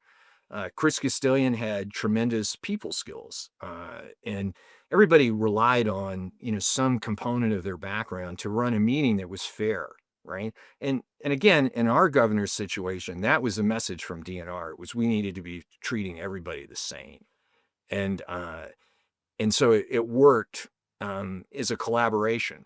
I knew what the governors or what DNR wanted in a meeting. I just never got any pressure to deliver it, right? They bought into the process too. Let's get their issues up on the table too, but then let's respect the process. And if it goes down, I never heard any complaints from DNR about that. And so, and people are treated with respect. I still find it amazing that when commissioners aren't reappointed, they don't even seem to get a phone call. No. I didn't get that. I was shocked when that happened. And I thought, well, okay, I was a Hickenlooper appointee. Maybe that's just the way it is. But his own appointees apparently are not finding out they've been reappointed. I mean, that's just a breakdown in comedy and how you treat people. Well, look at Karen Bailey. Commissioner Garcia. You look at Duke Phillips. I mean, you turn around and go back and start picking people out. This has not been done with the utmost level of respect. And it's not been done with the utmost, in my opinion, the utmost level of transparency and accountability. When people have served, whether we agree with them or not, when they've served to the state of Colorado, and it's been kind of watered down through the appointment process, because that it's probably not going to be in the benefit of wildlife and natural resources. It's going to be pertaining to the specificity of somebody's agenda to get the right people in place to make sure that those plays are played out. But it's not been done in a manner that I don't believe that you can sustain that wildlife historical perspective in perpetuity. I know it's a very strange thing. The commission and the way it was treated by both political parties was very bipartisan, and now it's extremely partisan. And people ask me, well, how do you get on the commission? I'm going to go fill out this form. I'm like, no, that's not how you get on the commission. You go and do something for the governor, and that's how you'll get appointed. And, it's not about qualifications. It's not about, can you run a public meeting? We got a new chair. I'm hoping for some vast improvement in these meetings, right? We've got a brand new chair, but, I am worried that, we're going to continue to see suppression of speech is a component of commission meetings. When you don't allow people to comment on agenda items, I mean, that's not a public meeting at that point. No, and the other thing too is, and anybody that's watched any of these things over the course of the last 16, 18, 20 months or whatever would understand the frustration of anybody who wants to have a level of transparency and accountability. I don't care what side of the aisle you're on, because when you're told you can speak for 3 minutes, but then it's 2 minutes, but now we might turn around and make it a minute because maybe we got too many people. In my mind, that's piss poor management. And you can set the rules of engagement. You can set the tone and narrative. And while I've complained about that, it's kind of fallen on deaf ears. And I think there's an opportunity to maybe try to get some betterment out of it. But that's not public process in its best by any means. And it's not welcoming to the public. I mean, most people that testify in public have never done it before. They're very nervous. They're on camera. Who are all these people up on the dais? Gosh, there's all these people in uniforms. I mean, and then this happened to me at the last commission meeting. All I was doing was thanking Commissioner Haskett for service. That's all I was, nothing controversial. And I'm sitting there. I've been told I've got 2 minutes, right? I've done a lot of public speaking. 30 seconds before I start to talk, I'm told I have 1.5 minutes. Yeah. And I'm trying to on the fly, and it didn't go off very well. I didn't feel good about thanking her, right? But imagine if you're some rancher from, far southwestern Colorado, the only time you're in a room with a lot of people is at church. And now here you are in Glenwood Springs on camera, and you're told right before your prepared speech that you've read 50 times in the last day, oh, hey, it's got to be shorter. Good luck. Right? I mean, that's just not how you treat the public. It's a very bad public policy process there. It's terrible. It's horrible, and it's not in keeping with the thought process. Well, and too, I mean, what we've seen, and we're griping, this is a bid session at this point in time, but we're griping about something that these meetings have become increasingly over time, even before the public comment side of things, by an hour or 2 hours, or maybe even as much as 3 hours. I mean, back in March, those meetings were 1.5 hours to 2 hours over the entire agenda. That's not based upon public comment. That was because they couldn't keep the meeting in order to be able to turn around and run it. And that's part of piss poor public process. I know other chairs I've offered too to help on this. I mean, like Dan, you and I, and I was chair, you had your organization, right? I had everybody I had to represent. But I can remember when we had that predator meeting in Grand Junction, I talked to you and I said, can you organize your side? right? And do like 5 or 6 speakers, really good speakers that get all the issues. Then I went to Aubin, and I forget the other lady's name that's always at the Predator meetings. And I asked them to do the same thing. And they did, right? And we had a meet, and of course there are other. And you didn't shut the rest of them up. It's just that these were the core group that you thought trying to get the people that were either promoting the petition or trying to oppose the petition and give them equal stage time, so to speak. And you didn't cut anybody off. Everybody got 3 minutes, except for you even turned around and made it to where I think it was 5 or 10 minutes for our side and their side at the front side. And then there was 3-minute intervals behind that. And so then when people started repeating things, I could interject. And everybody in the room knew I was doing it fairly and equally to both sides. Hey, we've heard that point. It didn't matter if it was from animal rights or from the hunting group. We've heard that point. Right. Have you got anything new? Because I've got to get everybody in. And it was amazing to me how Coloradans come together around that. It's different. I've lived all over the country, a little bit outside the United States. When I would call on people, I'd say, this isn't how we do things in Colorado, right? We do things cooperatively. People responded to that. And so, reaching out, making the meeting welcoming, organizing the meeting. I'm not bitching. What I'm saying is I'd like to help you. It doesn't have to be this way. And the more you suppress speech, the worse it's going to get. Because at the end of the day, on the second day, when you finally allow public comment, you're going to get what we saw in Glenwood, which is a lot of angry people, right? Like John Swarthout's. Yeah, I was just going to mention that. His talk, for folks on the podcast, John was John Hickenlooper, Governor Hickenlooper's main sort of trouble fixer on all things natural resources. And he loves the agency and was a huge advocate for the agency. And he just lost it in this meeting, after being shut up for 2 days and told he could, talk for a minute and a half. And he said, this isn't how we do things in Colorado. I'd like to help. You won't take my help. And he mentioned the fact about the undermining manipulation coming from higher above. And I think that you could see the scolded look on the commissioners' faces. They know exactly what this is. And I'm not going to pound the table, but John Swarthout is a Democrat, right? This is not any longer sort of partisan. You have a lot of Democratic folks, and I'm an ex-Democrat, that are speaking out now against a Democratic governor. And it's not because we've suddenly become partisan. It's because we're seeing the life's work of people like Dean and John Swarthout dismantled, and the public did not vote for that. And we saw that in the Lion petition. They voted with us for our type of scientific wildlife management through CPW, people like Dean. And yet he continues. The governor continues to try and dismantle it. That's the scary part, too, is because, talking about these sort of issues, for the average person that doesn't realize that this sort of undermining manipulation happens, they assume or they heard something, but they're not really part of it.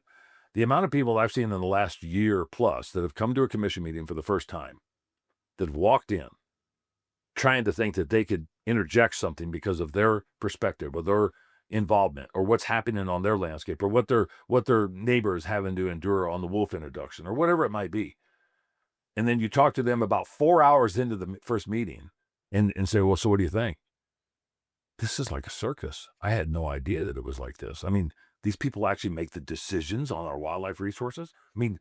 How did they ever get to this? Because that was to your point, John, if they went to testify, it was so foreign. But if they went to watch because it was in their geographical area and just watched the circus, I had a guy tell me at the commission meeting in Glenwood Springs, he said this was like the vervet feeding time at the Denver Zoo.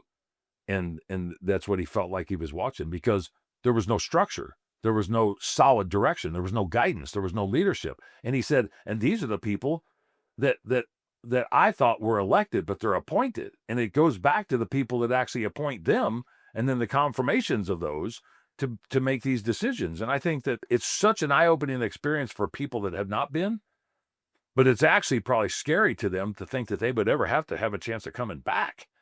Because if they don't see anything positive, why would they want to continually participate and engage? And that's why Swartout's comments were so incredible, because he was telling the commission, he told them very directly, I mean, as directly as you can say, your job is to protect the agency from political interference from the governor and the legislature. Your job is to stand up. And I don't think he said it, but it's true. Your job is to stand up, even if it means he removes you from the commission, because that's what the statute requires.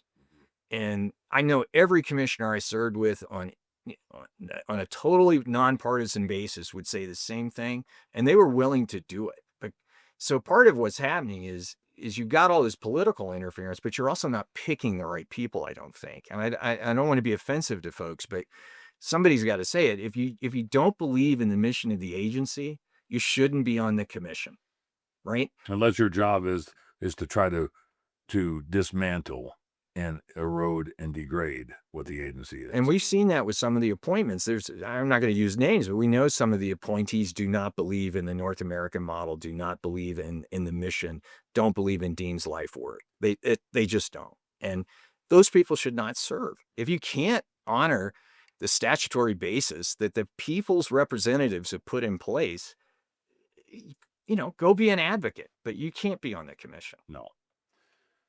Do you both both believe that the pendulum, and I've heard you say this before, the pendulum can swing back to some sort of reasonability and logic, Dean? Well, I think so, Dan, but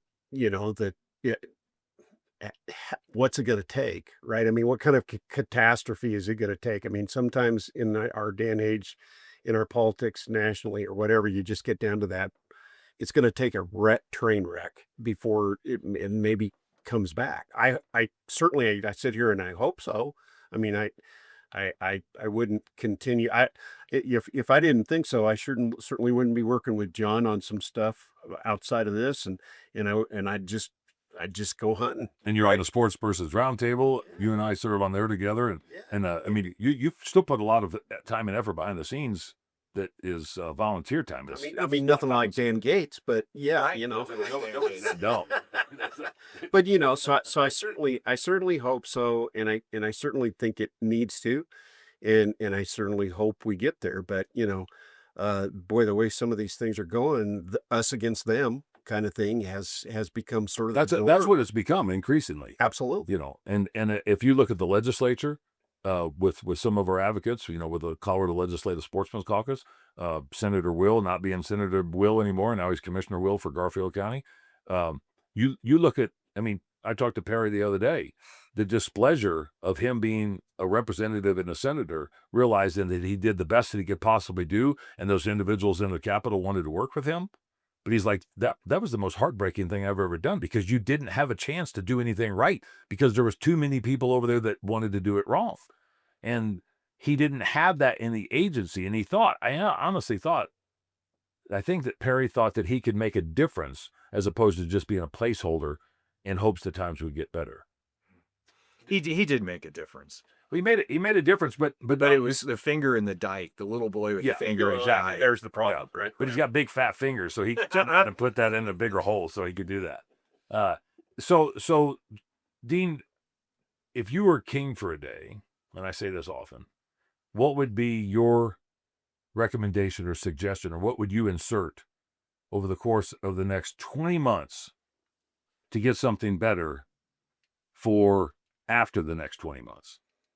Well, it's funny that you ask it in that way, because if I was king for a day, so I've told many of my friends, you don't want me to be the governor of the state of Colorado. Okay, so then nobody does. But I would, and this is going to sound really harsh, but I think one of the problems that we're have experienced was the whole merger thing. And I'm not just talking about the wildlife side of the agency. The park side of the agency suffered through that as well too. And for anybody that doesn't know, and for Becca specifically, the merge was, it used to be Colorado Parks and the Colorado Division of Wildlife. And when they merged in 2012, 2011, then they made it Colorado Parks and Wildlife. Right. Yeah. So take that a step further. I've thought about this a lot, right? So wildlife now, being a division, right? Many people call it a department. Well, it's not a department; it's a division. And so if I was the governor of the state of Colorado, the first thing I'd do is I split the two things apart. I'd probably leave DNR alone with parks and all of that's associated with DNR, and then I'd make wildlife a department, because right now I really wonder why the agency has a director, or has a head person in charge there, because DNR is making calling all the shots anyway. And the other thing that would do is it would elevate wildlife to a higher level of recognition, which is what I believe it deserves in the state of Colorado. And so that would be one thing that I would do. But the other thing that you got to do is you got to reinstill the faith in the organization, right? Because it's being eroded, and it's being eroded by all of these entities and all of these folks who say they know wildlife management better. Yet, however, they've never been a district wildlife manager in Canyon City, right? So they really have no direct. And they've never done any volunteer work, and they've never No. contributed financially. No. It's always in an organization to try to circumvent the mission of the agency. Right. And if you ask any one of those individuals that we go up against, they can't define 33-101. Well, They don't have a clue about that. And when they talk about science, right, they do what I've seen other individuals try to do along the way over my career of taking a scientific investigation that they like, that fits their narrative, and then using that, but not taking the body of science on sage grouse, for instance, and understanding that you need to look at the entire body, and then you need to make decisions based on that. And so I don't know how you get back to the agency being a renowned agency. I still think that is the case when you talk to our folks, when you talk to hunters and anglers and those. I think everybody still looks up to the agency. Hits and misses probably there, but boy, this other side that we're facing, they have no regard for what the agency's done through that 125 years, and that's a huge problem. You got to fix that, and then you've just got to educate the general public more. Rebecca, Yeah, on why it's not a good idea. your for your dad to demographic, not feed- just you specifically. why it's not a good idea for your dad to feed elk apples. For Oh, we know. Oh, we know. But We can edit that out. yeah, that's been it. But that describes my existence on this planet, because since I was that 8-year-old, I've tried to get people to understand wildlife does this because, right? So it's a continual effort there. But boy, as the population of the state grows, with people who have no understanding of wildlife other than maybe they saw, a Disney movie, that's a huge problem, and we're not tipping the scale in that place. I'm going to throw a question to John. You are in a position of influence and authority and leadership, being the chair and being on the commission. If you were king for a day and you had about 3 goals that you could reasonably accomplish, not try to accomplish, what would they be? Well, the first thing I would do about the commission makeup is, when I was a commissioner, we had 6 big game hunters on the commission, right? So all these complex issues, like draws, right? Dealing with the allocation issues that this commission's just had to deal with.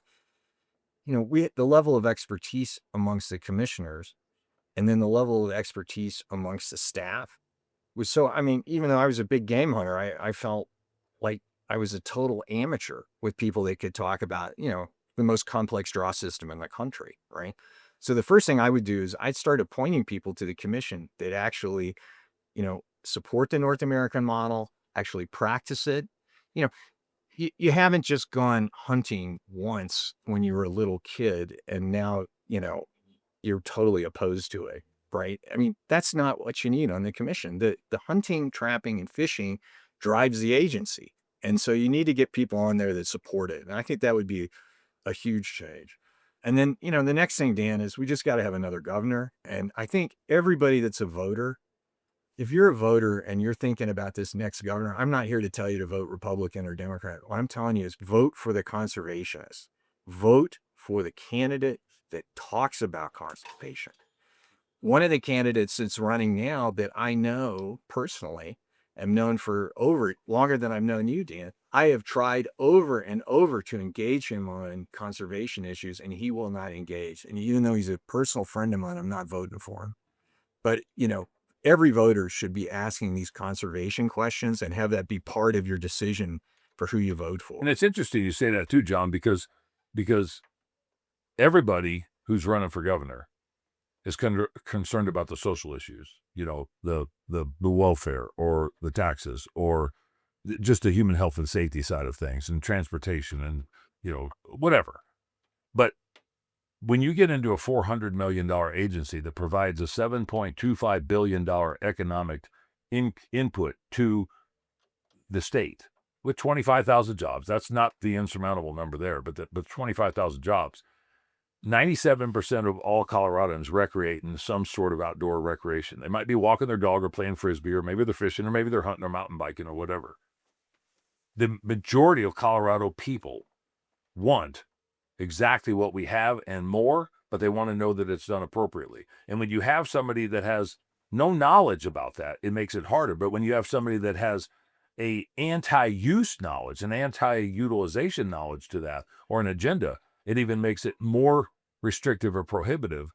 And I would ask people, just like what you said, make the decision on what benefits the state, not you as a person, what benefits you as a state, because then you'll end up turning around and benefiting off of that as well. And let me give you the third one, Dan, because I think it's really important and it's something that our community needs to take up, which is I think that we have had, and we saw it in the allocations, a really disruptive breach in the hunting community. And it was local, hunters versus other types of hunters. That has huge economic implications. And I'm not saying either side, one side's right or wrong. I don't want to get into that. As a commissioner, I always wanted to avoid allocations because it's so controversial. We need to heal that. We need to understand that that's exactly what this governor wants, is to divide us so that we're already a pretty small group in the state. And so I would like to see all these fissures between local hunters and out-of-state hunters and ag and everybody else uniting, but because there's a greater good here and also a greater evil that we're facing over, and that's more important to me than who gets which tag. Do you think, John, that we can actually make some momentum to turn things maybe not back, but better? Right. When you a turnaround guy like me, all the employees would always ask, when can we go back? When does all the disruption stop? When does all the chaos? And we would always tell them, we're not ever going back. We're going forward. And so that's what our vision needs to be. That's what we need to demand from the gubernatorial candidates. What is your vision for restoring this? You're the one that can pick who goes on the commission, right? You're the one that can choose to either inappropriately influence the picking of the director or stay out of it, right? And so we really need to get a good governor in place. And I don't care which party it is. I don't care if they're in a party. I just want somebody that understands conservation and will work with us on it. And I think if we do that, we can move forward, right? And I want to move forward. I don't want to go back to when I got on in 2014, right? We didn't have enough youth engagement. We didn't necessarily have enough engagement with some other groups that had historically not been as connected to the agency. I want to get them more connected. I want them to vote our issues, right? I want all of that. And so I think we can go forward and make an exciting agenda that brings kids and folks like Becca into the conversation, into our pastimes, right? Fishing, hunting, trapping, all of it. And or volunteering. I think sometimes we talk so much about the result, the harvest, that we forget how much. I mean, Dean and I are having a great time working on some local conservation issues out in Mesa, Montrose, and Delta. And it's the best antidote to dealing with this, administration and commission is out there with a shovel in your hand, putting in a guzzler or doing some other kind of conservation work, because That's an important part of our group. And I don't hear a lot of that when I go to these commission meetings. So I think we can really It's suppressed. everything I hear from my sons about their friends in conservation is they want to be involved in that. They want to be involved in habitat work. They love that kind of stuff, right? And so, I think there is a really bright future there, and I think it's one that could be broad, right? That could bring in folks on the whole political spectrum, right? Because volunteerism is big on the left, and so we just need to get it directed to public, positive habitat improvement, things like that. And so I am enthused if we can get a good governor. Dan, the thing that just popped into my brain here is that if you could get back to the basics, right? Because even the anti-hunting folks have undoubtedly they have a burning desire to take care of wildlife, right? And if if you could get everybody back to that base level of we all care about wildlife, maybe then you can start to build a consortium that moves forward from that. But you gotta get past the misinformation that is our society today, right? Of but that Dan Gates, he's a trapper, he's a bad guy, right?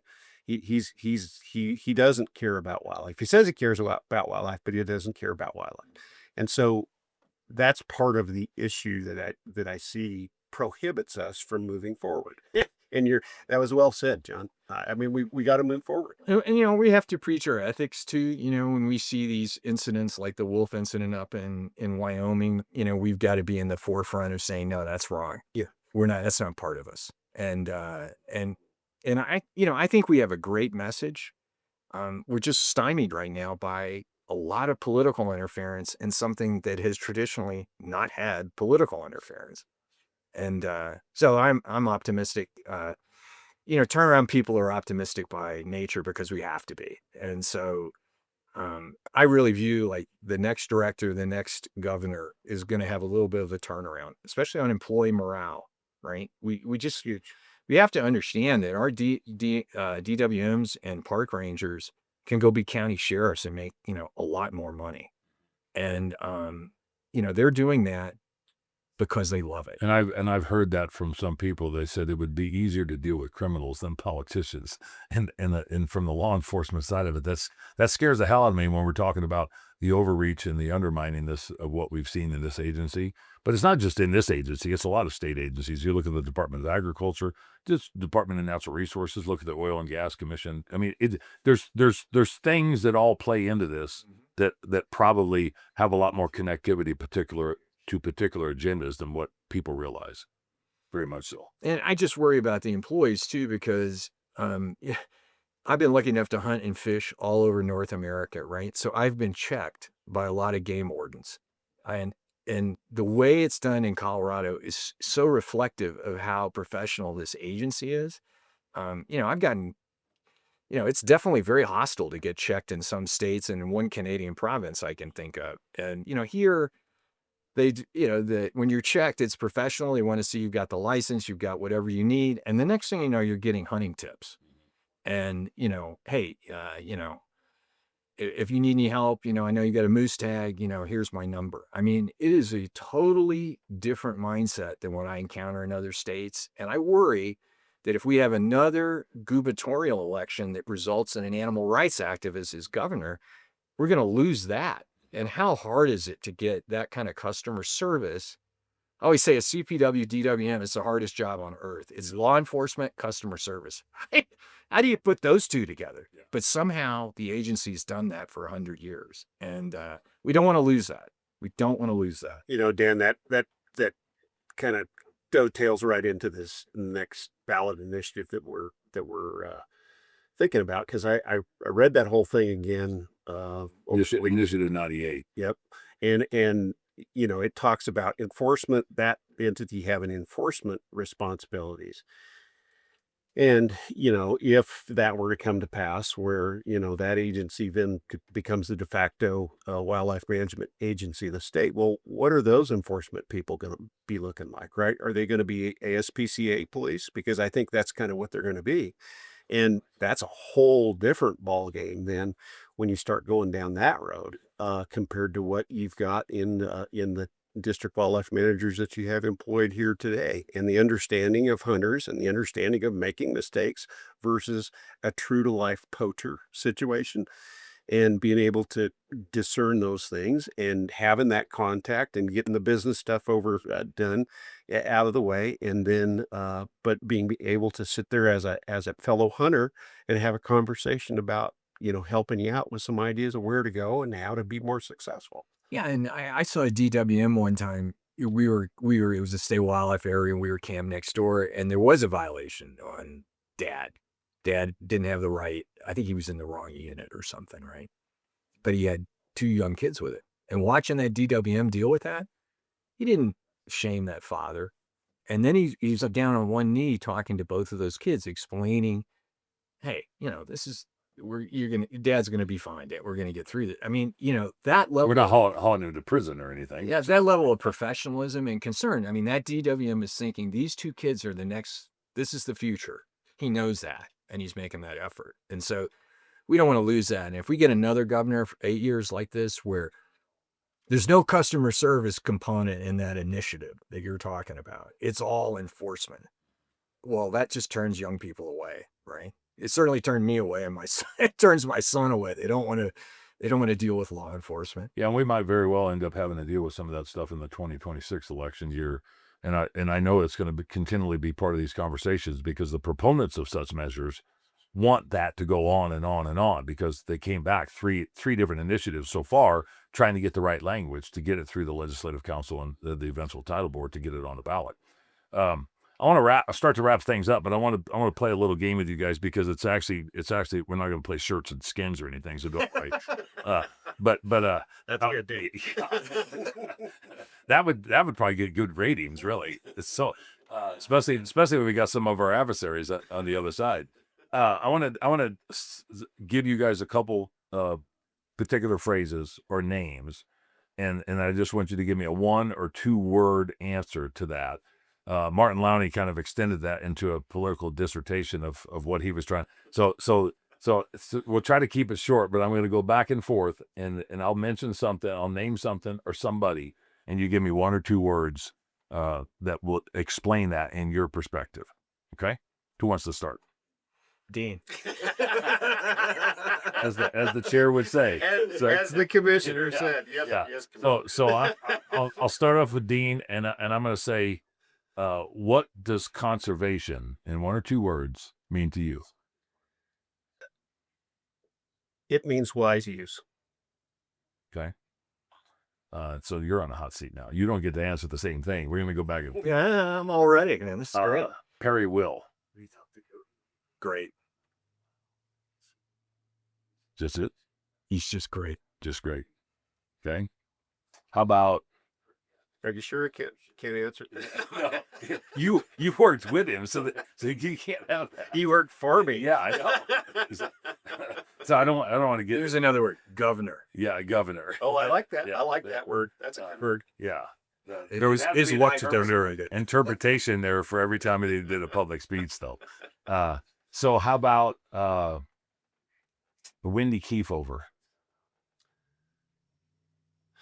Don't want to be too harsh, but I would say enemy. Okay. That's not yours. You don't get to say that. How about Representative Jim Wilson? A great advocate for us. Classic. Okay. See, I'm giving him the easy one. No, I saw that. I absolutely noticed that. I'm trying to protect his integrity. How about science-based wildlife management? Imperative. Okay. How about the North American model of wildlife conservation? Unbelievable success. See, it's getting good here. Because these are things that first come to people's minds when they understand either individuals or how messages can be created. And now I'll knock Martin Lowney, who's a good friend of all of ours, but I'll turn around and give him one, and it's like, a 3-minute response. And that's not, I don't know how that translates into 1 or 2 words, because I have a hard time with 1 or 2 words. No. Yeah. How about Robert Bray? Outstanding person, outstanding knowledge. And for anybody that doesn't know, Robert Bray was on the Parks and Wildlife Commission and then on the Wildlife Commission. I think he was on 3 different terms, under Governor Hickenlooper and under Governor. It was before. It was under He was appointed by Owens. and then under Hickenlooper, and then ended up. He termed out when in 18. No, he termed out after I did. So So it it was was like 21 or 20. 22. Okay. How about Wyoming hunting? Wyoming hunting. Boy, that's a broad one. I'm not sure I know enough about Wyoming hunting to answer that, but I would say that it is it's probably effective. Works with the state as necessary, as needed. Okay, stop. That's more than 1 or 2 words. How about wolf introduction? I gave you easy ones to start with. I'm glad to see you're switching. I'm just, contemplating. Political. Okay. It's not science. It's not social science. It's political. How about Colorado water conservation? Necessary. I think also imperative to the state. Something that historically, some things that we shouldn't have started that we did, Trans Mountain diversions, those kinds of things. That's and- enough. well, wait, the other thing I was gonna say was just that in something I worked with, which was the Colorado River endangered fish stuff, we're not balancing the act in that regard either. Okay. How about if I ask you, who's a wildlife mentor to John Howard? Robert Bray. Yeah, easy pick. He was my peer. He was my mentor the whole time I was on the commission. Okay. Now I'm going to ask you a question, and I'm going to ask you. But see that, Dan? Do you see what I just said? Yes. I was a Democratic Yeah. appointee of Governor Hickenlooper, and my mentor was a very conservative Republican. Yeah. That's what the commission used to be like. We weren't talking politics. We were talking wildlife or public lands or parks. Good point. Who, in your opinion, in your tenure, was the best commissioner that you ever worked around or worked with? Boy, that might be Bray. Burke. Yeah, I really respect Tom Burke. Tom Burke. Yep. Uh-huh. And how about you? Besides Robert Bray, because he was your mentor, a best commissioner that you worked with? There were just so many good ones. This will be a little controversial. I would say Michelle Zimmerman, because Michelle was appointed to essentially an environmental seat. And the first thing she did was go elk hunting. And, she really made an effort to learn the other side of the agency and to participate, and it changed her. And I love doing stuff with Michelle. And I don't think I saw anybody grow more as a commissioner than Michelle. I think that's a really good answer. I view her the same way. That She touched a lot of people. yeah, she did, and she came in with very limited knowledge, or maybe skewed knowledge, but she tried to balance through that. Outside of the wolf introduction, what's the most controversial wildlife-related issue in the state of Colorado? 1 or 2 words. Outside of the wolf introduction. This is easy. Well, this is the field officer in my coming through. It's bears in my mind. I think, and I'll further value and tell you what I think about that. I think we're at a point where we have places in the state where bears can't be anymore because of the people connection. It's not the bears' fault, but it's because of the people. So you said it was an easy one. It's predators, and I'm not from the field, I'm from the chair. And most controversial. Yeah, and it just here's the other thing I don't like about the predator discussion that we've had in the last decade is that it's never over.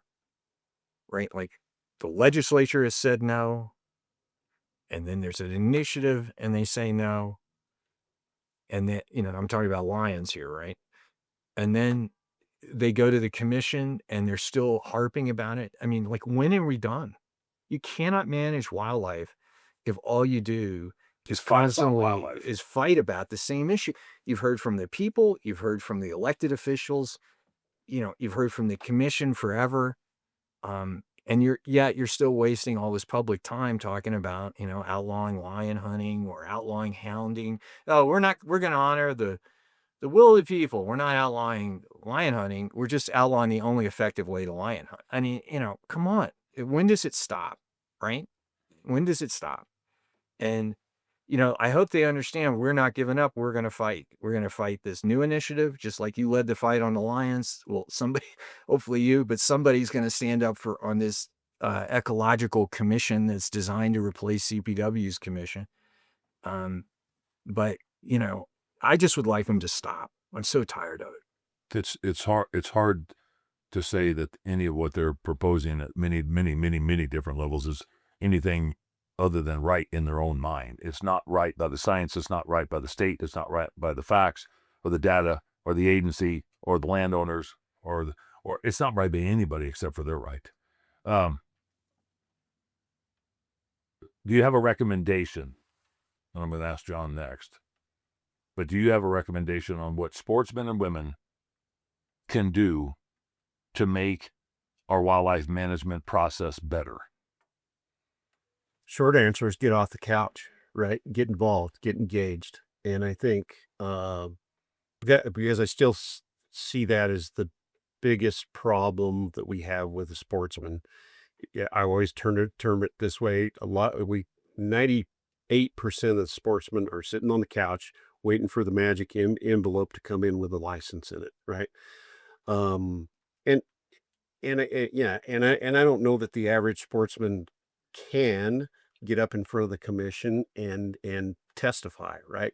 So, but do what you can do whatever it is. Write a letter to the editor, write emails to the commissioners, whatever it is, do something, but don't just sit on the couch and wait for that magic envelope to come in, because at risk is that envelope won't come in the future. Because they won't have envelopes anymore. They won't have anything to put in them. They won't have, the licenses will go away. Yeah. Because I believe that is the real agenda of these folks who keep telling us that, oh no, we're not after hunting, but every piece of evidence proves that is not the case. So John, I mean, the same question, probably similar answer, but No, I'm going to give you a very specific thing that I want every sportsman and woman to do, which is there is under the current administration, there is something called regional partnerships. Dean and I are both involved in the Mesa Delta Montrose Regional Partnership. If you're listening to this and you're a Colorado resident, you can be a part of that regional partnership. It's $60 million over the next 5 or 6 years. If we don't get involved as conservationists and spend that money on habitat, on things like what Dean and I are working on guzzlers out on the West Slope to provide water to game and other species, it's going to turn into a trails program, right? Because the folks that we sit with are all kind of trails oriented, and almost every part of the state has one of these regional partnerships, and it's not that hard to get on it because it requires some work, but you can actually do real things on the landscape that help wildlife. And it also, it might be more effective than going to a commission meeting. I feel like we're going to get, we started out, we were thinking we'd put a couple of guzzlers in, and now Dean wants to like do all the, redo all of the BLM water deliveries. And I don't know why we can't, Dang it, big. I don't know why we can't dream big. And I think everybody listening that's a vehicle for you. Go join those regional partnerships. Call me if you have any, questions about how to do it. I'd be glad to help you. But that's something you can do on the ground right now. I'd like to have you guys back on at some point in time over the next year and a half, specifically before the next election.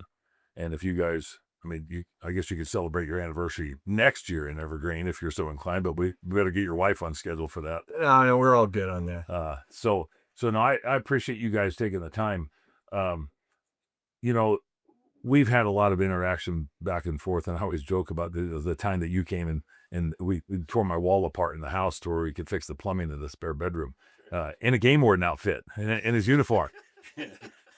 And nonetheless, it's like, they are jack of all trades. Yep. The handyman side of a game warden is remarkable, especially with PEX plumbing.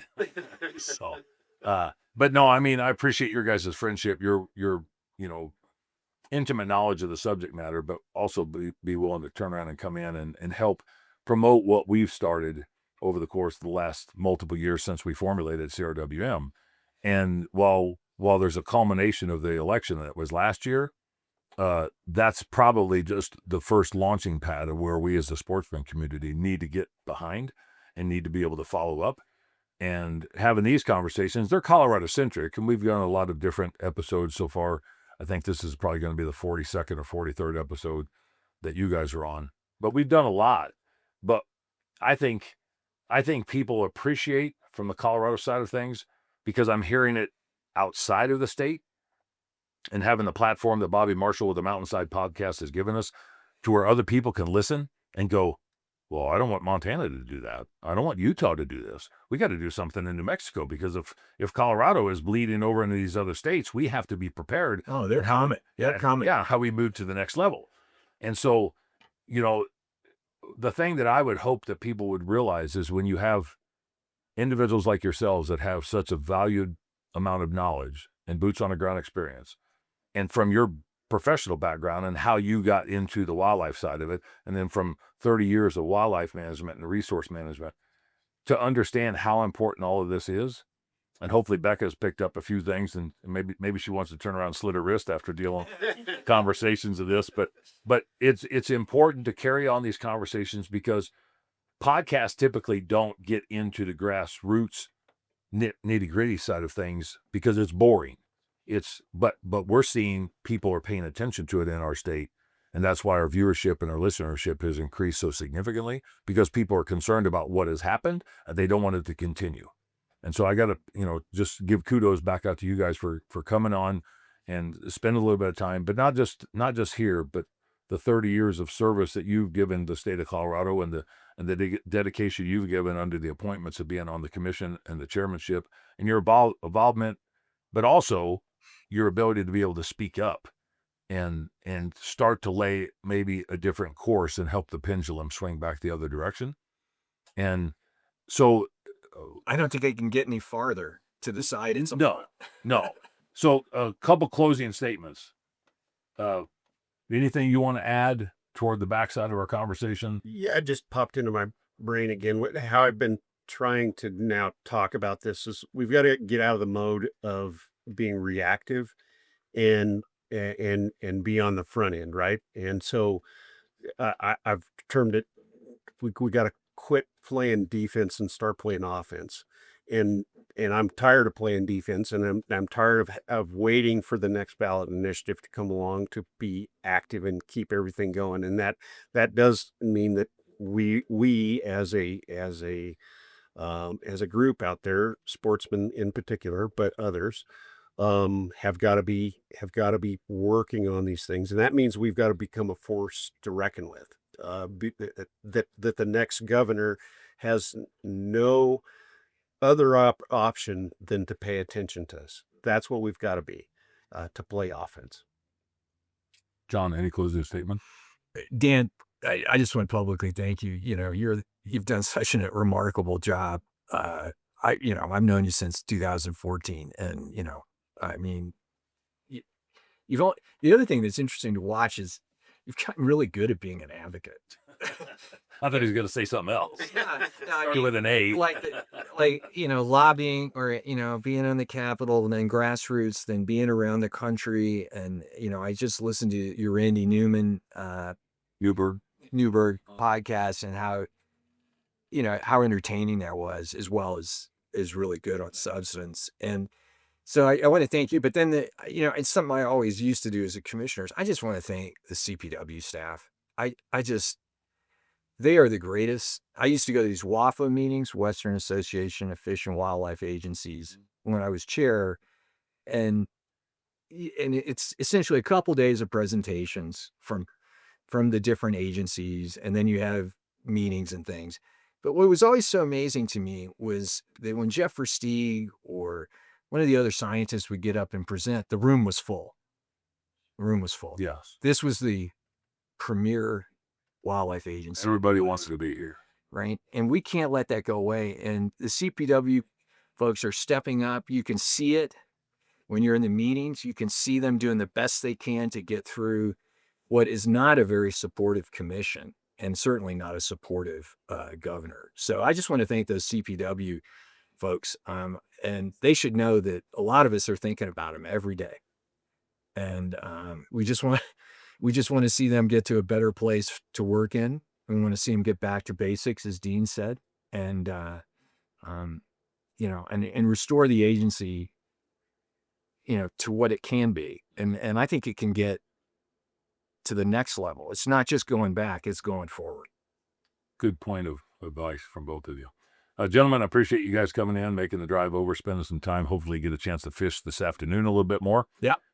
And don't hesitate to reach out if you got something that you're working on the Western Slope through the Guzzler projects, or you want to change the entire water distribution from the Colorado River on the Western Slope. Bigger go long. I mean, the door's always open, so don't hesitate to reach out. And I know we'll be continuing to talk because you and I are serving on some things, and you and I work together on different issues. So once again, John Howard out of Grand Junction, and Dean Riggs, former CPW employee for over 30 years. You're living in, is it Glade Park? Loma, Colorado. Look it up on the map. And I'll just say it's situated in some really good bird hunting. Not that we've been doing any of that. So, thanks again to both of you. Look forward to working with you. Thanks, Dad. Thanks, Dad.